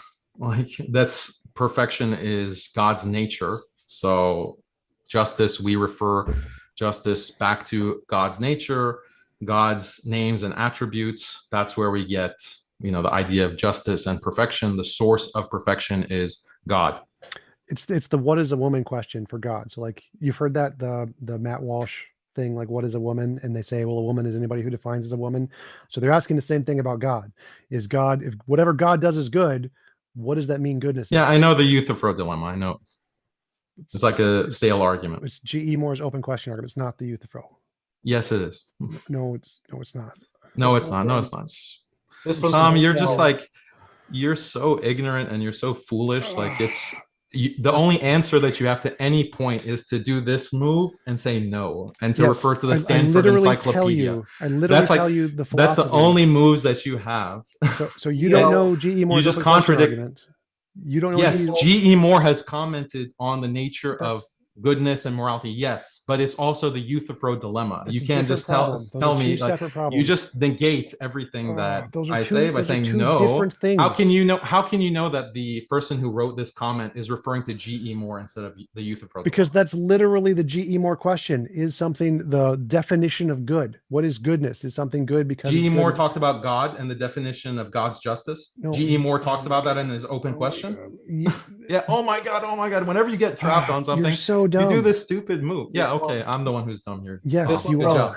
DL says most. You never told us their qualifications either. Most Muslims think Ramses II is Pharaoh preserved by God. Sheikh Hakim mentions only preserved for time. Thus, most Muslims are inconsistent with their theology. I don't know what sheik he's talking about or what that even means. From Bitter Truth says, goat eaten Quranic verses Surah also missing verses Omar burned Quran.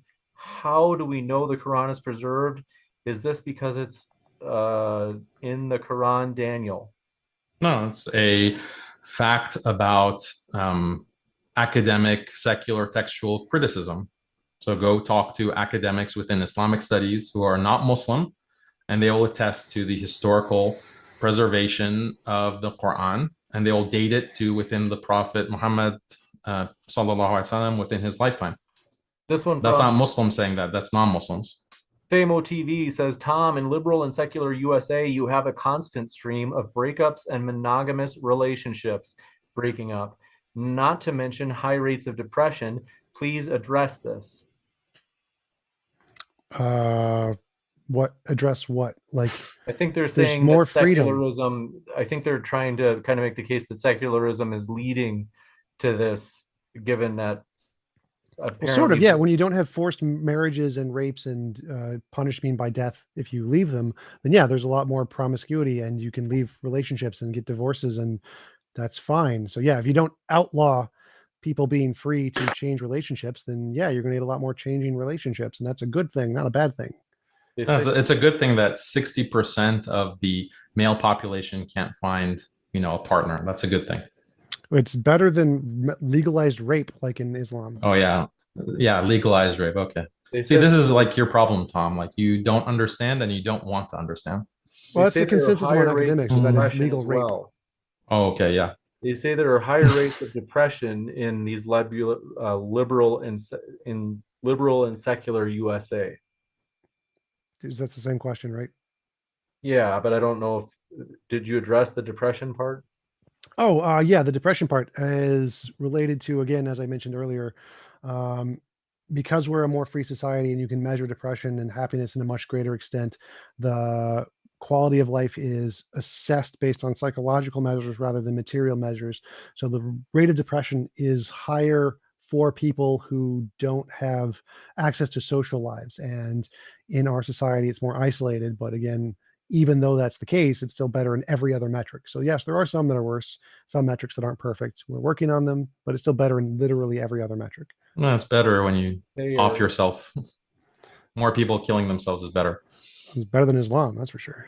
There, Yeah. Elm Hadoon says, Tom, should sex under 18 be illegal? If there are two 17-year-olds that aren't able to consent to sex with an 18-year-old, is it wrong for them to, as 17-year-olds, to be having sex? No, I think that's a social constraint argument that if like you're literally a grade away from them and they're friends, then that's totally fine. But I'd leave that up to the states, let them decide.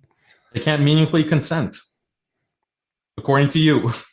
Yeah, it's pretty much already been addressed by every legal court in the system. This isn't even a hard question. We're not talking about legal courts. We're talking about your moral system. Yes, According the to what you the just legal said courts operate 5 based on minutes ago. consent. The same thing I'm using. The You fact that you're just ignorant said of this is you not said hard. that it's not meaningful consent if it's under 18 because the brain I hasn't literally just developed answered to this. give.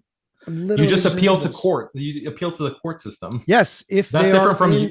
The person's not asking about the court system. They're asking about your nonsense moral theory that changes with every question.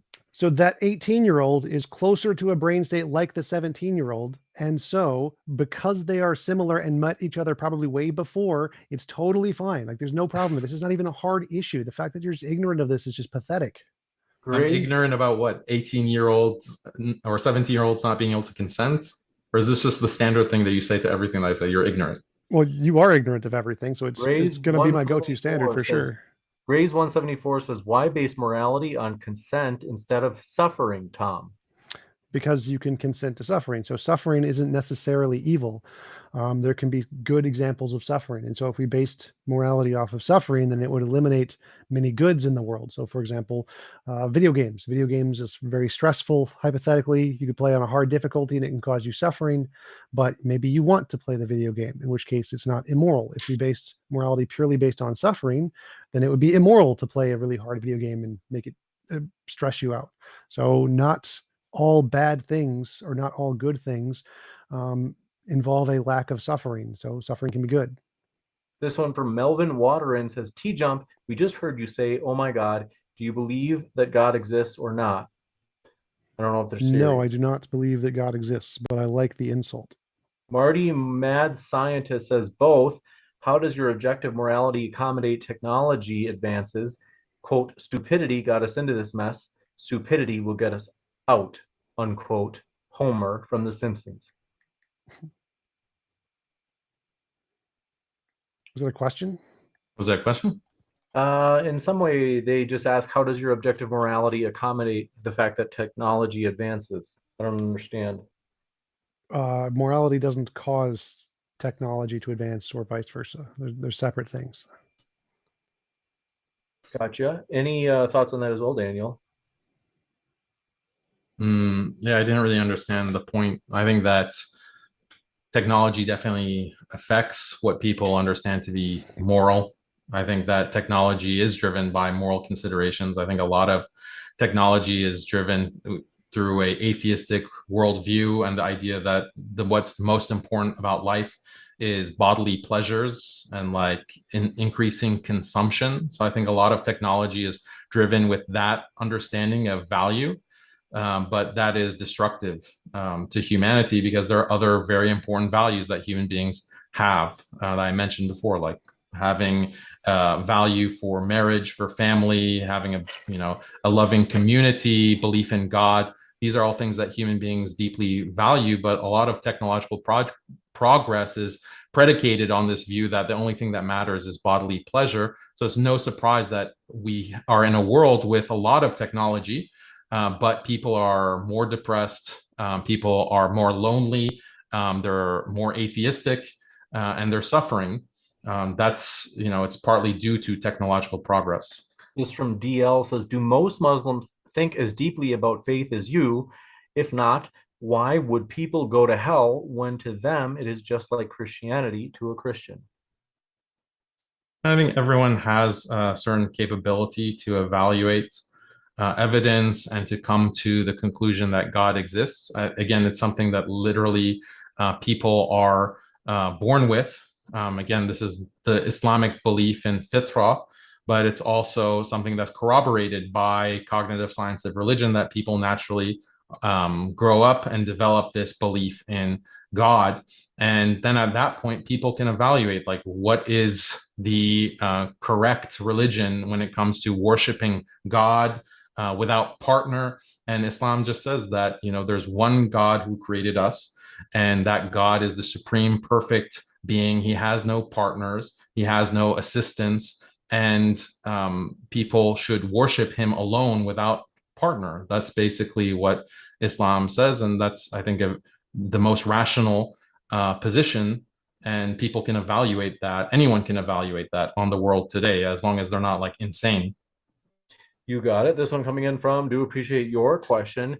DL says, or that was XXWLZXX says, if there is in fact a God, then I hope he blesses TJump. He's a champion for reason. Great work, TJump. You gained a fan. This one from DL says, TJump, what are your educational credentials? I started my own business out of high school, so I just audited classes because it's cheaper. So I actually have, I think, 15 college credits, and the rest are all audited. So they didn't get to the degree, but I got all the classes done.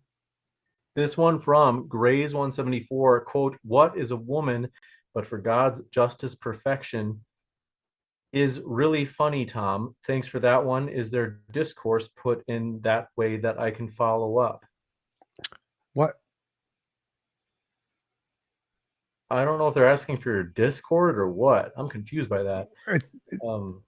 But Tom is discourse on like some discussion of some kind between two topics. This one coming from Famo TV says, Tom, American men constantly complain about their girlfriends flirting with other men, but are too afraid to do anything to fix it. Where is the happiness? Well, Western nations are objectively happier than Muslim nations on every metric. So like the fact that one metric seems less happy is not the case. Men are still happier in America in the relationships than in Muslim nations. Yeah, the happiness, because happiness correlates with material prosperity to a certain extent. This is like the income happiness paradox. So if you keep increasing your income and your material status, eventually it plateaus. You're not going to keep increasing your happiness. There's a plateau, and it just happens to be the case that Western societies are at a higher level of material income and GDP. So that explains the happiness differential. The problem is that the material or the material difference or income difference or economic difference between Western nations and Muslim nations is that these Western nations have engaged in 200 years of genocide and colonialism and neo-imperialism. So their happiness, like, yeah, you're happier, but because you engage in all of these destructive policies against the rest of the world. No, Islam was the leader of the world in the 1200s, and then thanks to Islam, they destroyed themselves. So it's liberalism that got us. You don't even know what colonialism. Do you know what colonialism is, Tom? Yes. When did it start? When did it start? When did it start? The human always been colonial since like before the modern Eskimos. colonialism. Modern colonialism. When I don't know when you call modern colonialism, but colonialism by the West, by Western powers, by liberal Western powers. When did it start? Liberal Western powers. I don't know. Probably the 1300s, 1400s, but wrong, completely wrong. You're off by like 500 years. Great, because you're making up a definition that you want. Nope. That's great. Nope. So my point was that Islam had the world's most liberalism didn't powerful, exist in the 1300s. Islam had the most powerful military, the most powerful government, the most powerful everything, and then screwed it up because Islam is a terrible religion. Okay. There's no one was colonizing Islam back then. Islam screwed itself up. They had all the opportunity. Liberalism was just better. Yeah, it's we see the betterness of the modern West. We see the dystopia. Famo TV says, Tom, at the end of the day, from an atheistic perspective, rape is just particles interacting with each other. How can you even say it's quote unquote wrong? Things are morally correct or incorrect, independent of whether they're made of matter or made of soul stuff. The fact that something is made of matter doesn't make it any more or less morally significant than if it's made of soul stuff. So the saying that it's made of matter doesn't mean that it's less real. You got it. Thank you very much for this question. This one's coming in from Samal. Well, he says, what is the proper punishment for stealing under Sharia law, Daniel? Chopping the hand. Soban Chowri says, TJump, since morality is subjective for atheists, rooted in geography or culture, etc. I don't know if they're referring, they say, does that mean diverse groups of atheists will be morally inconsistent? What? So I'm a moral objectivist. So I believe that morality is true, independent of opinion. And the moral subjectivists are the ones who think that's not the case. Those are two different ideologies. This one from Famo TV says, TJump, you might criticize Islam for polygamy, yet in the USA, one can have 50 partners if they choose to. Why the hypocrisy? Polygamy's fine. I didn't criticize Islam for polygamy. This one from XXWLZXX says, Gulf Arab countries have similar GDP to the West, yet are still less happy. Saudi and Iran are still less happy compared to other similar GDP countries. Yeah, Gulf states have comparable GDP because of oil wealth, but a lot of that wealth is concentrated in a minority of people who live in those countries, whereas a lot of the population of Gulf countries consists of immigrants who are just there for work on work visas. They're coming from the subcontinent and other parts, and they're horribly oppressed oftentimes. So that might explain the differences in happiness. And also one thing that affects happiness is if you're like a subjugated people. So the whole world is being subjugated by the West and countries like the United States, the UK, France, and so forth. And so even if you do have a higher GDP or comparable GDP, but you feel like your country or your culture or your religion is being subjugated by a more dominant power, then that affects, happiness levels. So that's affected in the Muslim world overall. Grays 174 said, Tom, what I meant was, do you have people had conversations about God's perfection just being the quote, what is a woman question that I can follow up on? Oh, yeah, that's the G.E. Moore open question argument. So that's literally the whole point of the argument, that the same question is being asked about goodness in the context. That's what G.E. Moore is doing, is asking the exact same question that Matt Walsh was asking liberals about what is a woman. It's just called the G.E. Moore's open question argument.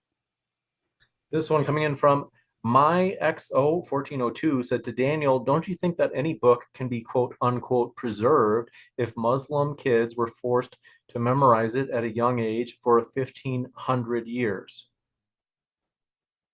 Yeah, I mean, that's why it's a good policy. This one from Famo TV says, Tom, should a mom ask a baby consent to change its diaper lest she be immoral? I just looked up. Colonialism began in the 1400s. I was 100 years off. That's like, where does it say that? Just Google it. Colonialism origin 15th century. That's the 1400s. Liberal colonialism. Liberal colonialism. I don't know what it even means. Liberalism did not exist in 1400s or colonialism. 1300s. Is France okay? At what point did France become a liberal country? I have no idea. Do you know what the French Revolution is? Yes, I know what the French Revolution is. When did the French Revolution? So you asked when colonialism started. I answered the liberal question. colonialism. Liberal colonialism. No, that's you're not a thing. Right. Google liberal colonialism. It's not even a thing. Yes, colonialism of liberal nations. Yes. Stupid. I was right. You have no concept of history. I was right. You wrong. Me right. Colonialism. If you mean colonialism as just one group of people conquers another people and occupies their land, that's been the case throughout human history. It didn't start in the 1300s or the 1400s. So yeah. So what are you saying? I said. So why are you saying it starts 1400? So your correction also doesn't make sense. When academics refer to colonialism, they're referring to Western conquering other nations, and that began in the 1400s. I was correct. You were wrong. No, that's Christian colonial. That's Christianity. That's Christian. You don't know. You're an idiot, man. You are so stupid. Soban Chari says, Tom, do you still think China is an ethically secular country given their oppression of Uyghur Muslims and locking them in concentration camps? I don't know what that means. Ethically secular? I don't know what that means. I think they're saying, do you think that China as a secular nation is ethical when they No, they're evil. China's horrible, but it's better than like Islam. This one from Soban says, TJump, do you think Chinese oppression? I think that was the second. Yeah, I mean, the Communist Party agrees with you that Islam is evil. That's why they're putting Uyghurs in concentration camps. So you do share a lot with the Chinese government, Tom. Well, sure. This We was also coming breathe. from- We have lungs and hearts. We share lots in common, like other humans. Man, I can't believe you audited classes in a university. You're so smart. They should have just Thank you. given you an honorary doctorate. This one from You're we genius. Famo TV says, TJump, Mao and Stalin lead the most murders in history. They were both atheists. Not to mention USA, the secular country, has a death toll of over 12 million. Yes. So if we take the average of all secular nations, it's still better. So there are definitely bad ones. That's true. But the average is still higher for secular nations are better off in every respect. You got it. And I think, let me just double check, but I think that is it for the questions. That was a lot of them. You guys had a lot of questions for this one. So I want to say our guests are linked in the description, folks. If you'd like to hear more, you certainly got a taste for them. There are hundreds of you out there listening, and there will be thousands more listening as this video on demand is up on the YouTube channel, and then thousands more on the podcast. Highly encourage you. Our guests are linked in the description. You can find their channels below if you just click down below, and you can hear more about their views. One last question from Hassan. This is the last one we can take, folks. He says, did God choose his nature because it's good, or is God's nature good because it's chosen by God? If he can't choose his nature, is he not omnipotent? I don't see that as a coherent question. Like, your nature is your nature. He's That's saying, who you are. did he consciously choose his nature, or did his nature force his consciousness to be the way it is? Yeah, can you have a four-sided triangle? Like, you can string together any combination of words, but the whole purpose of your nature is that that's who you are, regardless of any other consideration. Right. So you're just stringing together words that aren't coherent. No. So this coherent Yes, thing yes, to yes. say Tom, is Tom, your take some more nature- classes, like audit some more classes. Then you can tell me what the question This is means. super simple. I answered the question. No, you didn't. So the Yes, question I is did. like your nature determines your consciousness, and that makes perfect sense. So like, yes, I agree. No, God's your nature doesn't determines determine your consciousness. That makes no sense. How does your nature determine your consciousness? You don't choose your consciousness, do you? Or aspects of your consciousness. Like, for example, like, did you choose to be like, you have these specific personality traits that you do? No, because your nature Yeah. is So not that's your nature. conscious. Your nature is the fundamental aspects of who you are. That's not your consciousness. So your consciousness arises from those things. And the fundamental aspect of who you are, that's your nature. So how Yes. you just said that you don't choose those things. Right. So that's like your brain. If you're a materialist, that'd be like your brain. If you're a spiritualist, it'd be like your soul. So Like if it the doesn't make fundamental sense essence to that makes ask you. that question, you just conceded that it doesn't make sense to ask that question about God. No, it does make sense for all of those things. Like your No, it nature is doesn't. the fundamental thing you're made of, which then Audit causes some more your conscious classes. states. Audit some more classes, Tom. You need to brush up on How these to topics. educate children. I just missed that class. I totally missed it.